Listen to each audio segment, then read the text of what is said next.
that is to join us over on the Discord. Our Discord is a collection of some of the smartest, coolest ham radio people that are willing to help you at all hours of the day. And live, we're going to try and answer all your questions right now. So if you have ham radio questions and they have, somebody's just like, oh, that's not how we do things around here, or why would you want to do that? Well, that's exactly why we exist, because we like to do that. So go ahead and join us in the Discord. Links are in the description. Thanks for following us to the Discord.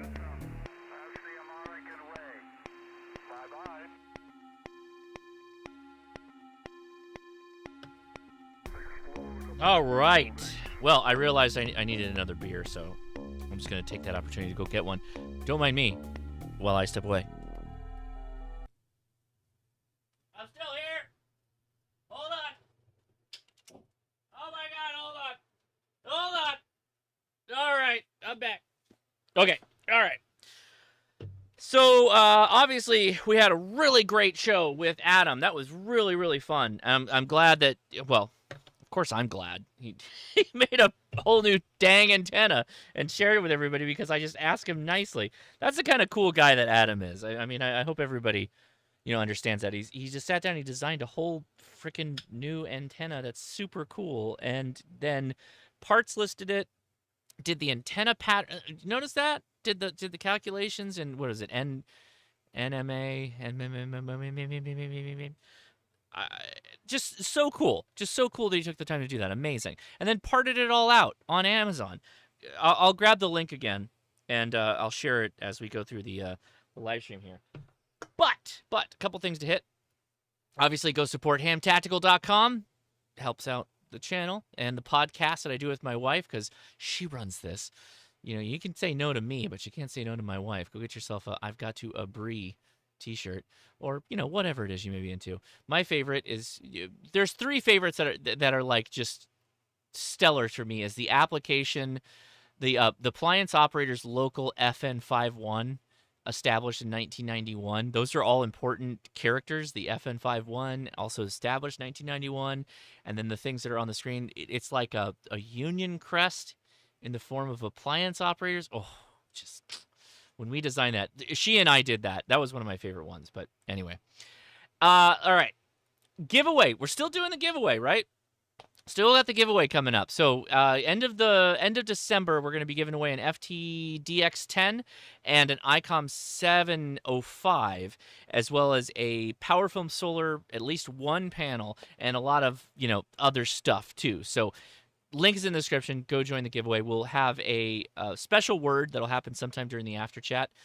If you just want to know the previous special word, it was repeater. It's fine. Go ahead and use repeater in the thing until I do the new one. That's okay. I won't be mad at you. But anyway, now I did have some back and forth with HRO. There is still repeaters available. We didn't sell out, which is fine, because honestly, this deal is too good. We don't want to blow out of it too fast. So you can get one of either a 2-meter or 70-centimeter ICOM repeater. Normally $1,650 is the price of this repeater for $500. That is an unheard of price. It is absolutely insane right now. So if you, oh man, we got somebody packing up. Oh, they're packing up their POTA spot. Well, good luck, K6YYL. I hope you had a great activation, and stay safe out there. I hope you join us on the after chat when you get on the road. Anyway, ICOM repeaters, 2-meter and 70-centimeter for $499. They are D-Star repeaters, but they will do FM, analog, no problem. And I am told that you can actually just use it as a base station radio, which is kind of hilarious. Wouldn't that be funny? Just use your repeater as a base station. This is the 70-centimeter, the 4010, and the 2010 is the 2-meter. So, hey, that's how that works out. All right. There we go. That's pretty much what I wanted to hit. Let's see. Yes, I will drop this link for Adam's antenna in the live stream chat, although you can go into the description as well. And here is the bill of materials. If you wanted to go build your own Yagi, go check that out as well. So, good. All right, that's given everybody enough time. I'm going to hop into the Discord right now, and we're going to talk to our friends, our ham friends, our hamily, our ham fam, the whole 9 yards. Let me drive on over there and say hello. Here we go. in Pennsylvania. Oh, okay. And yeah, if you Well, look that at the changes last, things. That's cheating. Hello. Hello. Well, international correspondent is back. One K at MRD. We missed you last week, bud. I know you're probably dealing with the jet lag and whatnot, but it's fantastic to hear you back again. And I got to I was talk actually to you. doing a POTA, but Yeah, it's good to be back. You weren't jet lagged. You're like, nope, I'm back at my home turf. I got to get back out Nah, there. I got home Hitting Wednesday. Hitting the POTA. I got home 2 weeks ago. Your POTA video in Italy when you were on that kind of mountaintop, the Marconi mountaintop, and you were getting smashed with wind at the latter half of that thing. I was like, bro, that was intense. That was pretty amazing. So good job, dude. That was cool. Thank you. Thank you. Yeah, and the view out of that area that you were at. Wow. Yeah, I'm super jealous. So very cool. Very cool. Let's see. Let's go ahead and kick things off. We got Adam here. So Adam K6RK took a bit of time to design a new antenna for everybody, which we kind of debuted on the live stream. So has Adam been answering questions? I want to keep going back to him. If we've got questions for Adam, I'd rather we just focus on Adam while we got him here and focus on those questions you may all have with regards to anything, I guess anything Adam related. But if you want to talk about his antenna specifically, the Yagi, let's do that. So anybody in there with a question for Adam, let's take them now.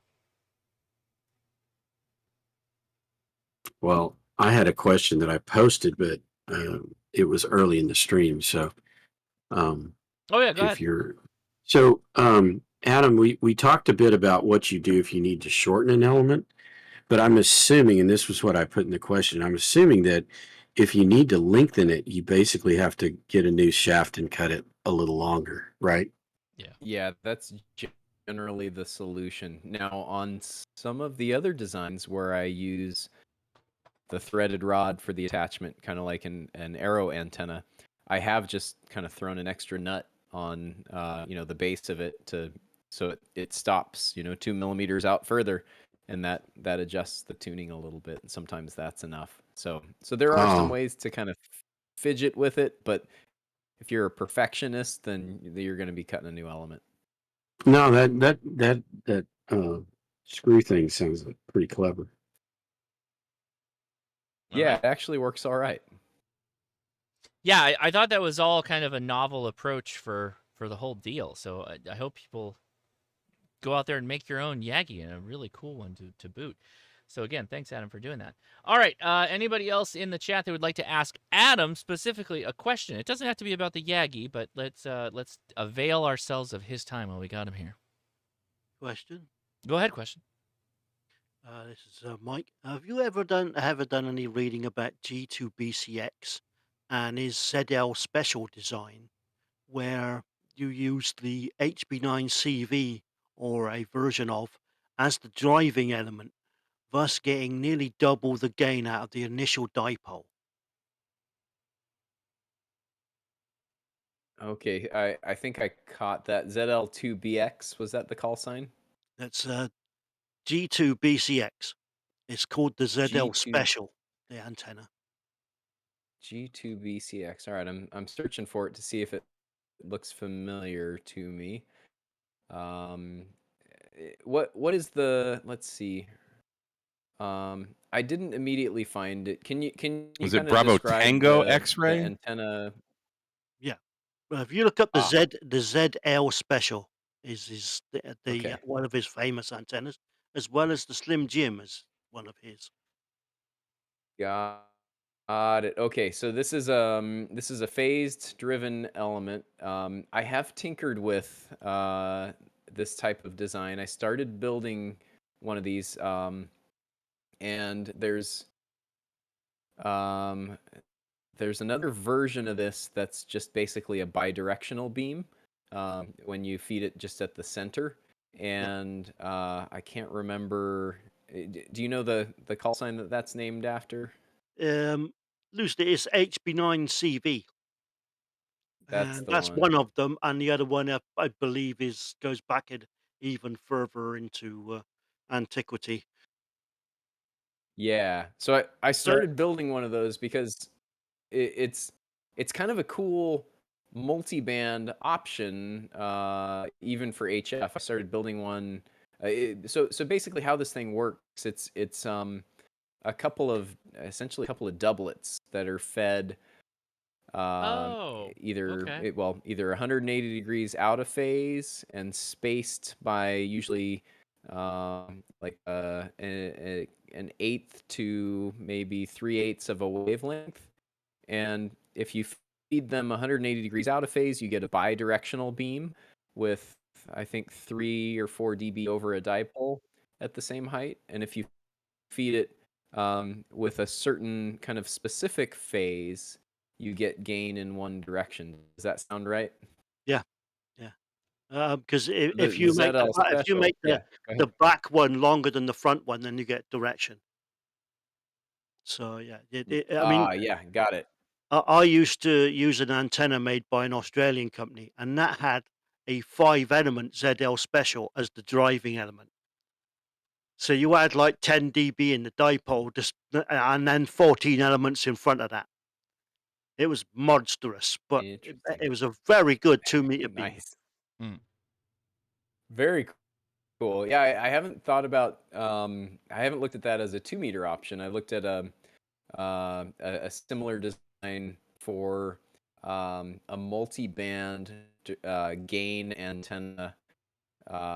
Basically, what I was building would have given me some decent gain, but you have to run it with a tuner on like 30 meters, and the higher you go, the better the gain. But yeah, I'll have to take a closer look at this and better understand what's going on. So you're saying this has been used as the feed with other parasitic passive elements Yeah. in kind of the form of That's a Yagi. cool. Is that right? Cool. Yeah, if Alright. you look up the ZL Nice. special, you'll see specifically, but also the antenna called the HB9CV, which is a very small 2-element uh, design based on the same idea that is quite popular over here because it's so small, but it's quite difficult to construct well. If you're watching Got it. me on my stream, I'll drop the PDF. I found a really cool PDF that talks about it. It's simple. There's just a one pager, but it actually gives you some pretty decent info there on how you might want to build it. Did get a question from DHI. Thank you. Yeah, absolutely. Good question. Dehigov. I don't know if I'm totally butchering your name, but I'm new to ham radio in general. I thought there already was a design for a directional antenna for VHF for SATCOM. What's new with this design? Good question. Yeah, there's not really new designs under the sun when it comes to antennas. There's just different approaches, different material that you build the antennas out, and a different goal. In this case, the antenna that Adam shared with us today is more for portable VHF, so primarily 2 meters, that you could backpack with. It folds down very easily, and it has a deployment speed that would put all the other portable Yagis or logarithmic antennas to shame. So it's a really nice antenna that he's designed. If you didn't watch the live stream, you should probably go back and take a look at that really fast, just so you could get an understanding for it, or just take the link that I dropped to the K6ARK.com 2-element quick Yagi. That is in the chat and is also linked in the description. So yeah, let's go back to some questions here on the Discord. Is there anybody with more questions for Adam? Come forward with questions now if you got them. Oh, Adam, go ahead. I'll just say real quick. I think that was a good summary response to that question, and I think there's, at least not at a level I am able to remotely understand. There's not a whole lot of new discoveries going on in antenna design these days. These are, this is physics that we've understood for a long time. That we build, these VHF and HF antennas based on, and it's just kind of a matter of understanding the different compromises and trade-offs that you make with different antenna designs, and then matching those up with different mechanical construction designs to optimize something for a specific use. Yeah, I would say the newest antenna thing I heard about that was of novel newness was fractal antennas, and even that's like not totally new, but its application on space vehicles and the modeling of them, that was slightly new, particularly letting computers, almost AI, pseudo AI, to generate the designs for some of these for multiband with gain on a tiny little piece of wire basically that hangs out the side of a space vehicle hypothetically. That was new and novel to me. That was probably the most new thing I've heard of. Let's see. So Liberty Cave, great question. The challenge is making them with material available now. So Adam did do his best to lay out a bill of materials. Most of those links are for Amazon. And yes, they are affiliate links for Adam. And I want you all to go buy one of these things and use those links, right? And I will be doing that after the show when I get some time, assuming we didn't sell out of everything, right? But yeah. All right. Who here in the Discord would like to ask Adam a question? Go for it. Not a question, but a comment. Go ahead, Frank. Adam, I just want to say wonderful antenna, wonderful presentation, and thank you from deep down for all the hard work you put into all your gear. I absolutely love it. I haven't gotten anything yet from you, but that is, I've seen it. I've seen it in action. It is quality work. Thank you. Well, thank you. I really appreciate that. That means a lot. So thank you. I forgot. I had the most important thing I forgot to do. I didn't pull up Adam's article. Guys, if you get QST, Adam has an article. Steve K5ATA has been doing this thing called the Ham Media Playlist, and he did a whole thing on Adam here, 2-page spread. It was a really good read. I highly encourage you, if you didn't crack open your QST this month, that's the one you want to go look at for sure. Good job. That was really good. I don't know why my camera's so dark. My overhead's... Is this why? Hold on. Is that better? There's an interesting question from All Things Radio. Go ahead, take it. Can you make a VHF wire antenna? Mm-hmm. And then can you make a U shape for going over the backpack frame for search and rescue?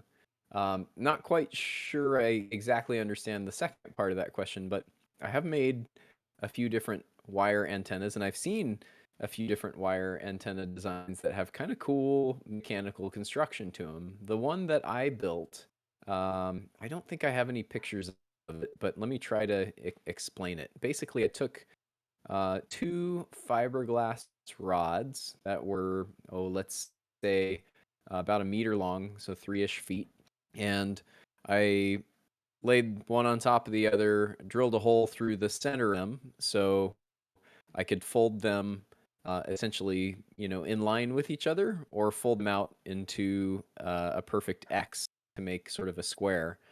And I then, if you're familiar with or want to look up the Spider Beam Yagi, put a link in the chat when I pull that up.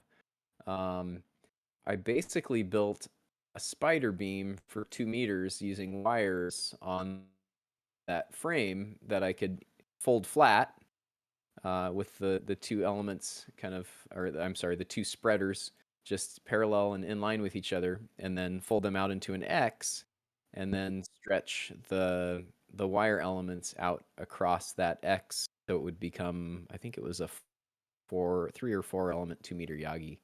Okay. And it worked okay. My electrical design was not very well optimized, but it made for a functional setup. All right. I think when I think of how best to say this, when I think of somebody who's like the I'm gonna go build the thing to solve my problem in ham radio, Adam is kind of like that guy. And so, like, if you go to his website and you go subscribe to him on YouTube, there's all kinds of novel approaches to simple issues that he had that he wanted a better solution, a lightweight solution. Obviously lightweight. If you've seen some of his, we did a video on that too, his tiny little radios, right? So many novel approaches to stuff that you can all do. Obviously he has some background in mechanical engineering, but that necessarily didn't help him with electrical engineering, and look what he's doing with things like the Pixie and everything else. So go watch his videos, but then, guess what? You now have license to go do everything Adam does. You can go learn everything Adam does. You can do it on your own. You can learn this stuff. You can. I promise you, you can. So here's your message to empower you to do that. Yeah, and honestly, one of my favorite things about it favorite things about sharing it is that other people come up with ideas based on the stuff that I end up tinkering with. They're like, oh, what if you tried this? What if you did this instead? And in some cases, I tried it, and maybe it worked or maybe it didn't. And in other cases, I'm like, ooh, I'll pocket that one for a future project. That's Sure. a really good idea. So it's cool hearing the others' everyone's brain cells get stimulated into coming up with something fun and new. I got a question here. I have seen other Yagis using a gamma match. Is that necessary? We did cover this in the live stream, but it's worth mentioning again, Adam, if you'd like to hit it. Yeah, it depends. There's a lot of ways to match the low impedance of a Yagi. So Yagi antennas have feed point impedance typically less than 50 ohms. Mm-hmm. And there are ways in your design to tinker with the location and length of elements, particularly the driven element and the ones closest to it, to modify that feed point impedance. And sometimes you can get it to 50 ohms without sacrificing too much. But oftentimes by doing that, you sacrifice certain things like gain, front to back ratio, bandwidth, or just sensitivity to exact placement or spacing of those elements. So as you kind of get closer to that nice 50 ohm feed, you're on kind of a precipitous slope there, where if your spacing or location of the element is a little off, it can cause problems. So so how do you fix that? Well, what most people do is just design a Yagi that's truly optimized, and then they deal with that impedance transformation through some kind of impedance matching system. And the gamma match is one of those. The gamma match is nice because it's relatively easy to build and relatively easy to adjust and tune.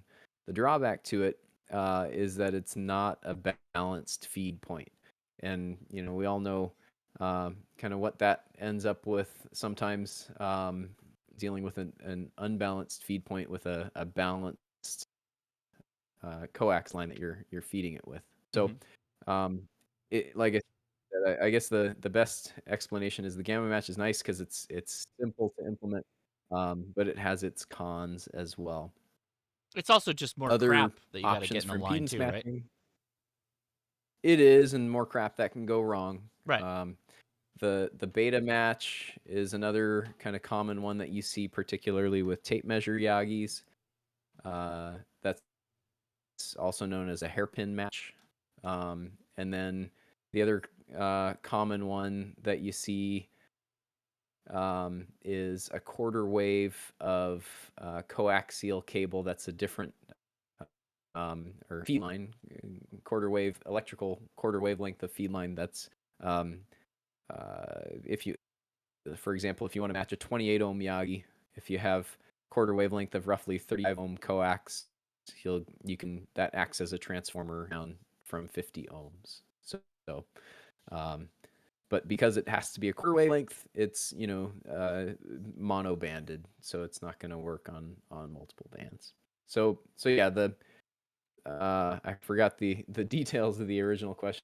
Is a gamma match necessary? Well, it depends on your feed point impedance, and the gamma match is one way to match low impedance antenna to a somewhat higher impedance feed line.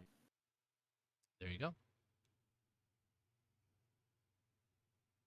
There are some. I don't know why we had confusion here, but the bill of goods that Adam provided. By the way, we're keeping an eye on Kyle. I don't know what he's doing right now. Look at this guy. What's Kyle doing? Kyle got a clean sweep already. Show off. Nice. What a show off. Anyway, just kidding. Love you, Kyle. Yeah. So the bill of goods is for materials you have to buy, but you still have to print this 3D piece, the 3D printed piece. And we already mentioned PETG, ABS, or nylon. And Adam has done the hard work for you in actually designing that piece. And you can literally just go get it off of printables and print it. And you need 2 for that 2-element Yagi. Look forward to possibly a video end of this month or next month. I'll probably get to building this. This is going to be a good build. Go ahead, Adam. Cool. So you can accomplish the same thing in other ways. So I'm gonna, my slow internet will take some time to do this, but I'll post a few photos in the chat here of other non-3D printed solutions to that problem. How do you attach the elements to the boom, right? That's kind of fundamentally what we need to solve. Right. And one solution I've used in the past is just like a 2-inch threaded rod that 832 threaded rod that goes through a nylon bushing, and I've carefully drilled a hole through, along the axis of the bushing through the boom shaft, but also for the boom to go through the nylon bushing. Okay. And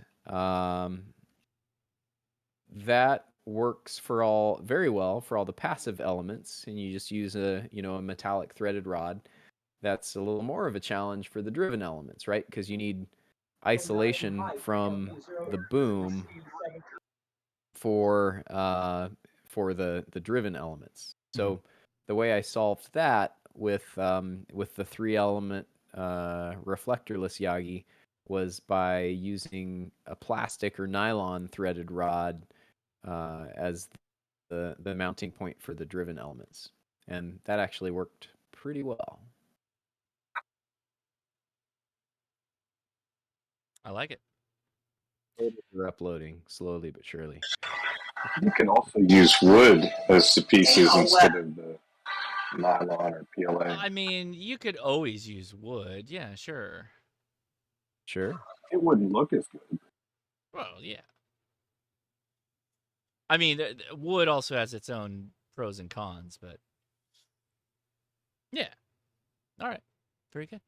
All right, more questions for Adam. Fire them off in the chat or go straight to Discord here. Love to hear you.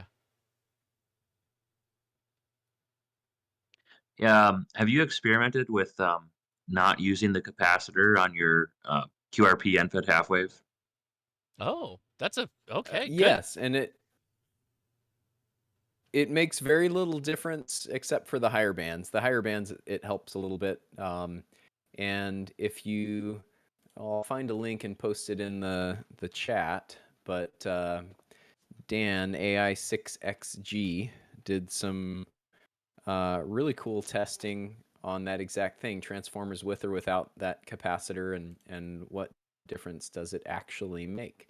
I found, as did he with his tests, that it really makes no difference for 20 meters and below, makes almost no difference for 17, and it makes a small difference for 15 and a little more for 10. So it seems to have more of a positive impact on the higher bands, but you can certainly do it without it, and it works all right.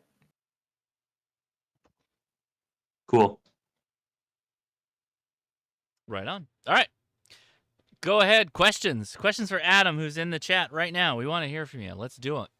And it could be not just related to the 2-element quick Yagi, but anything Adam K6ARK related. Go for it.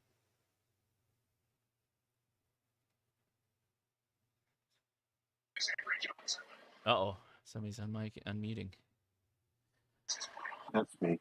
I was just going to say the reason that I had the question about tuning the antenna before you put it with the other elements is that's what I did with a tape measure. That was on the stream anyway. That's what I did with my tape measure and the antenna. And I think it's 4-element, and it seems to work independently on a vertical PVC pipe without the Yagi, just as well as it works in the Yagi. So that's why I had the question about tuning it before. But that makes sense. Not exactly sure. Did you Yeah, get some of that, Adam? absolutely. You got that? I did. So Okay. he was talking about the question related to tuning the driven element before adding the other elements, and I think if I recall correctly, and I can test this in the model right now if you want. But I think in general, I want to say well, I'm not going to guess. Let me figure out whether or not driven element needs to be longer or shorter when it has passive elements that it's dealing with. So stand by and I'll check. No, I wasn't questioning you. I was just telling you why I had the question to begin with. Oh no, I know, but he's still gonna go look it up. Yeah, it makes sense. I was just curious to see what impact it actually has on it. So I have an interesting story while Adam looks that up. I went to go do a soda activation yesterday, and I said I would do CW only. I was going to do CW only activation, and I spotted myself, and I got a summit to summit station actually kind of coming back to me. I did S2S, and they came back S2S, and I started doing my call sign. And I was running the Elecraft KH1, and I all of a sudden realized I had really high SWR no matter what I did. And I spent probably a good 40 minutes tooling around, trying the different bands on the whip, trying a number of other things. I think I can go down as being the first person that might have damaged their KH1 somehow. So I ended up coming home, and Thomas Witherspoon, who is one of the beta testers, lack of a better term, for the KH1, I sent him a message. I was like, hey, I was literally hiking down. This is a one-pointer that was 3 miles in and 3 miles out for a one-pointer, 3 miles in, 3 miles out. So I'm hiking back, and I'm texting Thomas Witherspoon. I'm like, hey, on your KH1, did you ever have a problem with the whip giving you like really like a huge SWR? And he's like, I didn't, but I had a problem with the BNC. And I was like, okay. And he's like, well, what happened? And so I'm documenting everything to him. He's like, okay, I'm posting it in the beta group. He's like, I think Wayne might want to know about this. And I'm like, okay, well, I mean, yeah, whatever. You pass it on to Wayne, that'd be great. And he's like, okay, cool. So it turns out that while I'm texting him, I'm sitting in Jason's happy hour, and Thomas sends me a message saying, hey, I'm recording the Hammer New Workbench podcast right now, but I sent this to Wayne. Wayne wants to talk to you. You got a minute? And I'm like, well, I'm on Jason's happy hour. So yeah, sure, I got a minute. And that's why I disappeared for most of Jason's happy hours. I was going to ask. Wayne is on Wayne is calls my phone, and I'm talking to Wayne for like an hour and a half during Jason's happy hour. And I've got the oscilloscope out. I've literally taken the KH1 apart. It's on my table. I'm going through everything with Wayne on the phone with me. And I'm like, dude, this is intense. We're like doing a whole thing here. It was wild. It was really cool. So anyway, I think I can say that I'm the first person that has killed a KH1, I think. He was very, very surprised that I have damaged the radio. So there you go. That's what I did yesterday. People were wondering if you fell over and fell down under your desk or something. No. I just I got a phone call. I actually said I'll be right back, and then I hopped off because I had literally Wayne, and it showed up too. It's like, Wayne is calling you, and I'm like, oh my god, he's calling me right now. Yeah, it's pretty wild. Anyway, I literally just... Go ahead. I was gonna say, no backup radio. Oh yeah, no, yeah. I had the ICOM. Oddly enough, I had the ICOM ID50, and I activated with 2-meter simplex with the half-wave antenna. The half-wave vertical gets it done, man. I'm telling you. I activated in like 2 minutes. 2 minutes, done. Hey, I got a dumb smart question to ask. Yeah. We love dumb questions. Go for it.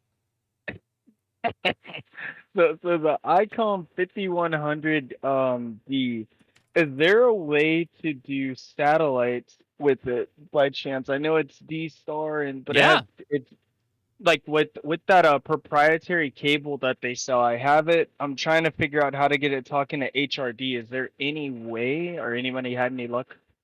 I was in Hamcation this year, and I literally was walking from Jason's trailer to the restroom, and halfway between there and the pisser, I saw a guy set up for satellite, and he was literally running a satellite with the 5100. And he was like, "Yeah, man." He's like, "This is one of the best radios for satellites there is." I'm like, "Why is that?" He's like, "We got this big screen. It's full duplex. You can program it really easily." And I'm like, "Oh, okay. Like, yeah, how easy is the program?" He's like, "Well, here, let me give you this." And he gave me a sheet of paper that had all of his programmings on it. And you literally just needed to go in there and redo the programming. So generally with satellite comms, the way you do them is you have like 5 channels. And the 5 channel, the center channel is the middle point, like the frequency that the satellite is on. And then you have 2 low and 2 high from that. So meaning they go like 5, it depends on what band you're talking about, but multiple, it could be a kilohertz down or more from that center frequency to adjust for Doppler. And literally you just start the pass on the low side, and then you just come up to the high side as it's going away from you. And that's all you have to do with satellites. There's new, actually, is Digital Rancher in the chat right now? I don't know why I'm explaining this. I should just throw it to him. Oh, he's not here. Damn it. Well, go check out Digital Rancher, or I guess no, go check out Digital Rancher's YouTube channel, or Adam. Adam can answer the question as well. But yeah, you can totally just program the radio to have the 5 or so memory channels to account for Doppler for whatever satellite you want to talk on of the FM birds, and it's very easy. Are there any good code plugs that are out there for Anytone for DMR for this, or no? Just So go in there and build. Just go in there and build your own. There's no DMR satellites on the air that I know of, at least ones that amateur radio operators use. The amateur radio memory channels are all FM. All the FM satellites, all the satellites are FM. You can you can program your Anytones code plug to account for analog satellites. You could do that, but I don't know of anyone that produces a code plug for that. If somebody finds one, like Jody or someone that's really good with the Google Foo, if we find one, we'll drop it, and then you can try it. But the reality, I mean, if you're not already, you should learn to do your DMR programming yourself, and making like 5 memory channels is really, really easy. You create a zone for satellites, and then just add a couple channels there for whatever FM birds you want to try. Should be easy. Easy. I'll go hurt my head on this. I appreciate it. Yeah, man. Yeah, absolutely. Man, another crazy thing. Real quick story this week. So I set up a 28-foot in-fed half-wave antenna, and was working on Cool. pushing 20 watts on. Man, it's crazy how crazy the band is. 10 meters right now. It's absolutely crazy how good the bands are right now. Oh, Ferris in here. Hi, Ferris. Hey, what's up? How far? What was your longest contact on that antenna? I talked to a gentleman in England as the ionosphere was dying on his side of the hemisphere. Nice. Yeah, it was pretty interesting. But I lost him in the noise. We were fading, and then I hopped on FT8, and it just went crazy from there. There you go. Right on. Cool, man. Well, thanks for joining us. Appreciate it. I have a random ham radio related question whenever you have a minute, but I don't want to take away if other people are trying to ask questions to our guests here. Let's take another call for Adam. If somebody got a question for Adam, hang on to your question. Somebody have a question for Adam? Go ahead.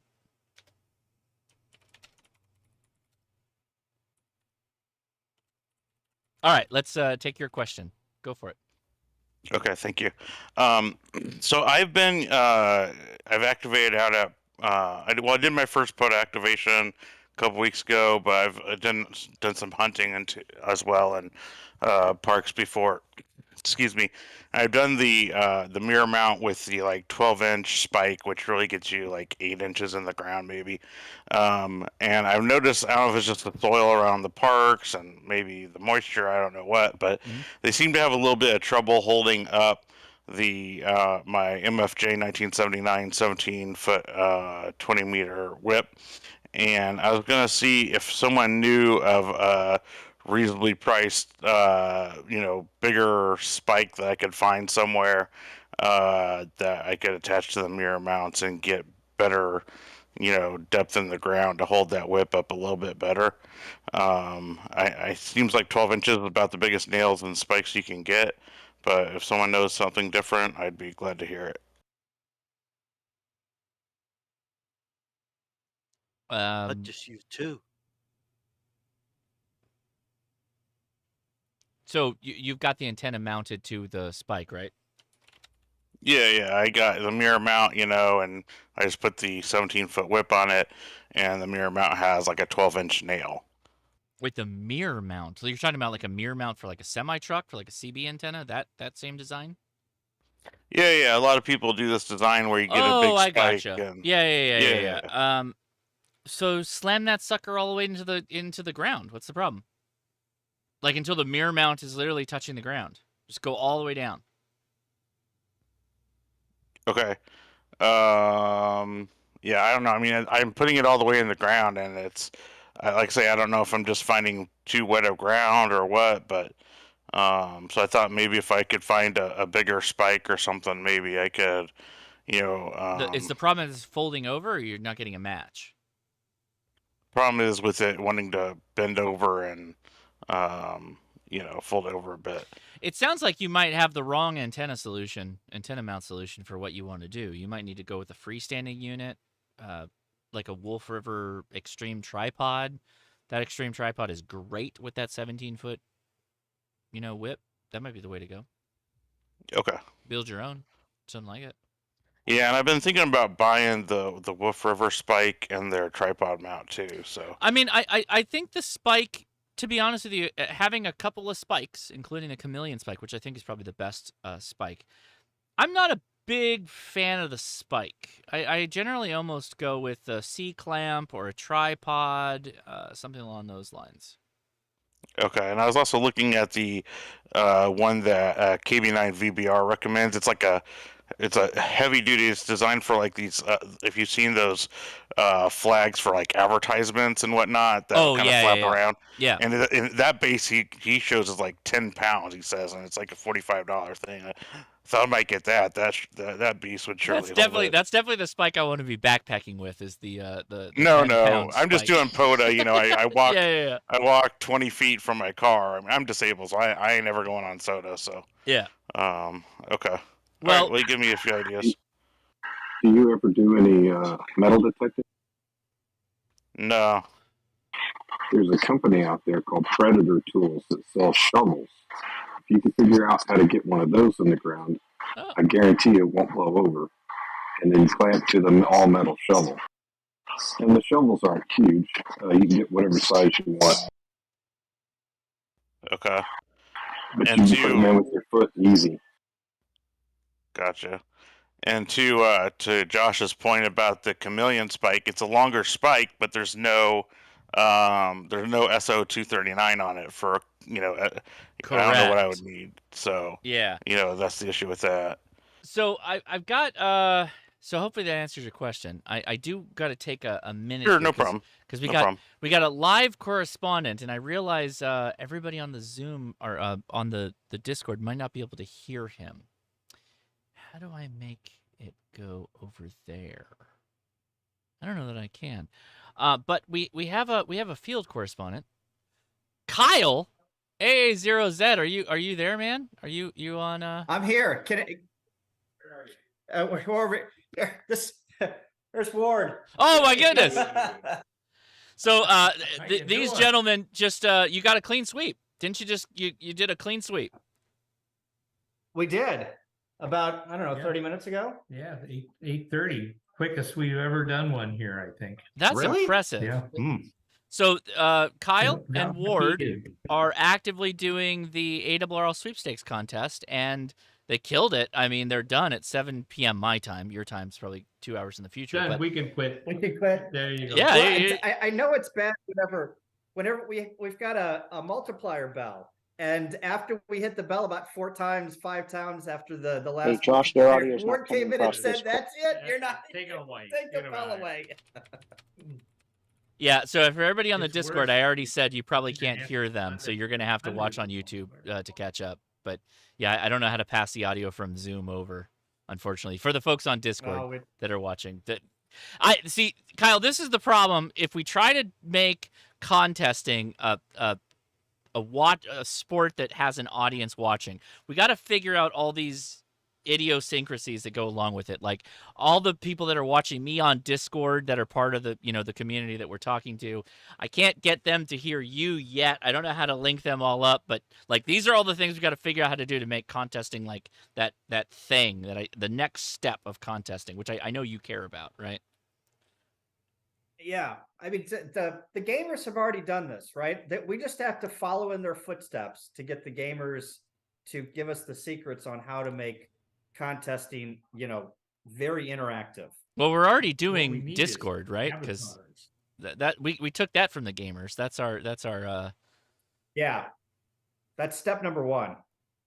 The thing is, and this is I don't want to turn this into talking about the future of contesting, but I think that the thing truly is how do we get everybody to not necessarily log the same, but to communicate their logs the same, and as like often as they can, like live updates basically, without cheesing it, right? Because it's easily up to corruption, if you will. You know what I mean? Like it's so easy that they could, manipulate numbers or whatnot. Not to say that that would end up in their final file they would submit for points, but like just you could just sandbag the crap out of your score while you're live and be like, oh yeah, I'm number 1, which really you had like 5 contacts the whole time, right? That's what we would see on YouTube for sure, right? Yeah. Well, hopefully we're going to put some, I know there's a lot of people that are working on real-time scoring and having gratification after the contest is over on exactly knowing, what the score is. Yeah, that's the weird part is this notion of creating a log and then sending it in to be checked.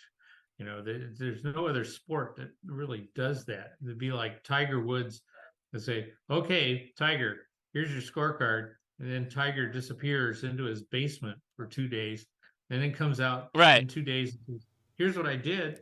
Check it out. That's it. Yeah. Not as much fun. But and all the different types of contests and it's like sweepstakes has this really long exchange compared to other contests. It's true. So it's this big, long, drawn out thing. It's different. It's like having all kinds of different road races, where they have different tracks and things like that. But yeah, it would be nice to be able to see you have a scoreboard, but it's not as exciting as seeing, 2 people in a game trying to knock each other's head off with a sword, or something like that. Contesting in the octagon. Yeah. Well, I mean, cool. that's always the dream of all this, and I know if you talk to Kyle and Sterling about this, they'll tell you all about the dream of where you have like the announcer booth, right? Because when it comes to gaming, everything has a feed because it's already connected to a monitor of some type, so you have a feed that you can output. A pile up, and you're just sitting there going, wow. Yeah, like a gopher, like the whack-a-mole. Right? Whack-a-mole. Yeah, there you go. But the dream is you're like, me, like a streamer or whatever, and I'm at home and I could tap into any contester station that's live contesting. They would have a camera pointed at themselves with the audio that I could tap into, and I could just commentate about what they're doing, right? And there'd be like a table of 50 people that were actively contesting that I could just jump into at any one time. Yeah. But that's so above and beyond what ham radio is, right? A lot of times with contesting, it's I don't mainly think so. It's a new aspect that we haven't. Oh had yeah, before, sure. But I think it'd be fun. The trick is the real secret sauce to contesting is, if you walked into our shack, what you'd see is, 2 guys sitting in front of the radios, pushing buttons and talking. And what you really want to see is what they're hearing. And then imagine what they're Yes. thinking about. Oh, this is a real weak signal. This is a real strong signal. This one is our last one that we need for a sweep. And, this mental model, this picture that you have of the bands that's going on. It's like these different levels, 80, 40, 20, 15, 10. That's almost How like do we put that documentary. What you just spoke is to me like what you would do in like a documentary. That would be like me with a camera pointed at you while you were doing a contest, and I would be asking you these like the layperson questions, like, well, why did you go to that station versus the other station? And I noticed it started getting dark, and at 6 p.m. your time, you started talking about switching over to 40 meters. How much time do you actually spend thinking about switching over to 40? And why is that important, right? Like that's almost documentary style. Or documentary style. But like the live commentary, the Josh in the booth with Kyle and Sterling, and you got the John Madden, magic board where we saw that he started to dip a little bit to 10 meters, and so they came over here, and now they're over at 40. Like that. Like, how do we do that? That's what we want. O's and yeah. We got X's Why and O's. is he not running? Yeah. He needs to run. I know he needs to start. He needs to start doing passing plays. He's getting lazy in the seat. He needs to sub to somebody that's got more energy. He needs to tap in a new contest. We need that. We need that like energy. I think, right? We need that crazy energy. He's looking pretty lonely in that chair. Yeah. It's like Howard goes, I'm here at the station of K3LR. Right. Meter operator is about to call a long path QSO over the Atlantic Ocean all the way to South America. Right. Can he do it? But so you do that, but then it's a one call QSO. Yes. But check this out. What if every one of these super stations had some kind of like online, video feed and audio feed that you could just click into at any time, and you could watch the live feed of what's going on. I mean, that's some secret sauce as well, right? Like people wouldn't necessarily want to give up their secret sauce of what they do to make them competitive in this great hobby. But at the same time, that is what I think would be super compelling to people if we had that capability. Yeah, phone contest, you can actually hear what's going on. With code contest, if you had a camera in the shack, all you'd hear is click, click, clickety, clickety, click. Yeah. And then every once in a while, somebody go, damn it. Yeah, right. Well, so that's the other thing is CW. What do we do with that? It's like, oh my God, we're gonna have to have like a translator that's in there doing CW with you, like quickly. Well, you start with single sideband first, right? Yeah, for sure. Yeah, we all did. Oh man. Well, congratulations on your clean sweep. You have done a thing that I haven't done down in Southern California, man. I have the hardest time getting up northeast is my biggest challenge. The last one we got was Oklahoma, but we were looking for Newfoundland. Sure. Yeah, those Newfies, man. The Newfies. Yeah. We had to start early because there's a prediction that tomorrow afternoon, right about midday, a big wad, that's a technical term, big wad of charged particles from the sun is going to smack into the geomagnetic field again. 2 weeks ago during the Morse code contest, there was a major geomagnetic storm because of the collision of this giant coronal mass ejection into the Earth's magnetic field. It was so strong that after the contest ended, I could see the northern lights from here off the front porch. Holy smokes! Missouri, that's really saying something. Yeah, you could really hear it on the bands. All of a sudden, everything got real fluttery and weak, and signal strength dropped down. And so we started out real early, and we said, if this is going to happen, we better get these guys up north first, right away. And there was a station, the VY0 ERC is a research station way up in the northern Canadian archipelago, whatever, Canadian Arctic. And they were on, and we worked them. Yep. And Alaska can be tough. The Yukon and the Northwest Territories, we got them. And I was getting a little nervous about Newfoundland because it's way up there and everybody needs it. And there's not too many guys. Not too many, yeah. And we got them on 40. And we got them on 40, wow. Yeah. You have a beam on 40, don't you? Yeah?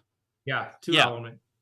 Yeah. And it's on a hill. Nice. So even though the tower's not that high, it really electrically it plays really well. Nice. Well, congratulations Yeah, on your new mug for 2023. Good thanks. for you guys You doing have that. to take a picture and show them all the mugs that are. Yeah. Kyle showed me a picture of all his mugs. I was very jealous.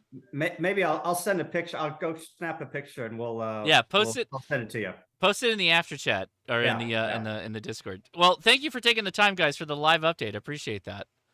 Great. Yeah. Thank you. Thanks. Take it easy, guys. See ya. All right. Bye-bye. 73. 73. Have a good weekend. That was super fun. That was cool. Yeah, and sorry I didn't I couldn't figure out a better way of doing that with the audio on Discord. Sorry everybody on the Discord. Hopefully you watched on YouTube, and I know there was probably all kinds of crazy audio stuff. Again, these are the things we got to figure out. I got to figure out how to do this better when we have these kind of like so many weekends are contest weekends, and it would be nice if we could splash in stuff like that. Particularly with like Word Silver and Kyle, they're awesome to get on these kind of things. So yeah, thanks everybody. I'm glad you enjoyed it. What I'm going to do is we're going to take a minute and say hi to our YouTuber friends and how I want this to go, because I need to run to the restroom now that we're an hour in or over an hour in. I want to start off with Digital Rancher. He's right at the top. And Digital Rancher, here's where I cue you. You get to talk about yourself until I get back from the restroom. So, buddy, how you been? Let's say hi to you. What have you been doing? Yikes! I hope you can take care of things quick there, Josh. All right, you take it, buddy. I'll be right back. Go for it. Tell us what you're up to, what you're planning, and everything about yourself. Go for it. All right, will do. Well, hey, my name is Rob. My channel is Digital Rancher on YouTube. You'll find it as digital.rancher. If you just look up Digital Rancher, you're going to find a guy talking about cows, and that is not me. So I have recently been doing a number of satellite pass live streams. So that's been a lot of fun, doing those as kind of pop-up streams. And so I'm doing about one a week of those. And, maybe I'll be able to get one more in here before I go on a Thanksgiving break back to Pennsylvania. I'm just trying to figure out if there's a way for me to do some live stream passes from Pennsylvania when I'm back visiting family. But besides that, a couple of weekends ago, I went out. I think I talked about it here on an after chat. Is I attempted a POTA, a satellite POTA. And so I did that at one of the local state parks, Kilo 3011. And it was a situation where there were, there were 6 satellite passes within an hour. So it was a great opportunity. And I got somewhere between, I don't remember exactly, 26 and 30 contacts. So that was cool. That's the first time I attempted to activate a park on satellites alone. And yeah. So that's what I've been up to lately, and going to be trying to do a bit more of that. I'm also trying to get KI5YYL, Trina here, out to do her first POTA. We're going to try to get a 10-meter POTA in at our first opportunity. So those are things to look forward to on the channel. You did a fantastic job. I'm back. So good job on that. And I had a feeling you had a lot to talk about with your satellite POTA activation. That's super cool, man. Congratulations on that. Josh, Super awesome. Question. Yeah, go for him. Go for it. I'll pass it over to the other first. Go ahead. Oh, sorry. I heard Adam, but there was somebody else. Go for it. No, go ahead, Adam. Somebody had a question for Digital Rancher earlier, though. That's all. Yeah, I've got a question. So I'm curious. I have not seen one of your live stream activations. Are you able to pipe your full duplex audio into the live stream? And if so, what's your strategy? And if not, I may have a solution for you. So here's what I do. I'm just playing. So I'm using a 2730 ICOM IC 2730. and I'm just running that over the speaker. And I've got my camera, which is my phone, mounted to the boom of my antenna, and I'm using both the front and the rear camera, so you can see me while I'm trying to make contacts, and you can see where I'm pointing the boom, so you can kind of follow the path of the satellite. Oh. Now, what streaming you're software not. are you using? So I'm using. Oh goodness. Is it the one I talked about? I'm Switcher? not sure which one you talked Is it about. Switcher? No, it's not. Okay. I'll have to take a look here. It escapes me at the moment. But Adam, what I'm doing is, I'm just running it over the speaker, and when I've got a really good, when I'm really getting into the satellite well, it is, you get that full quiet sensation where you can hear that, the static noise goes away, and you get the full quiet. You can kind of hear it. It almost gives you a chorus type effect, right? When you're hearing me and the audio coming back through the radio, but that's really faint. The best indication is the fact that it kind of goes into full quiet mode.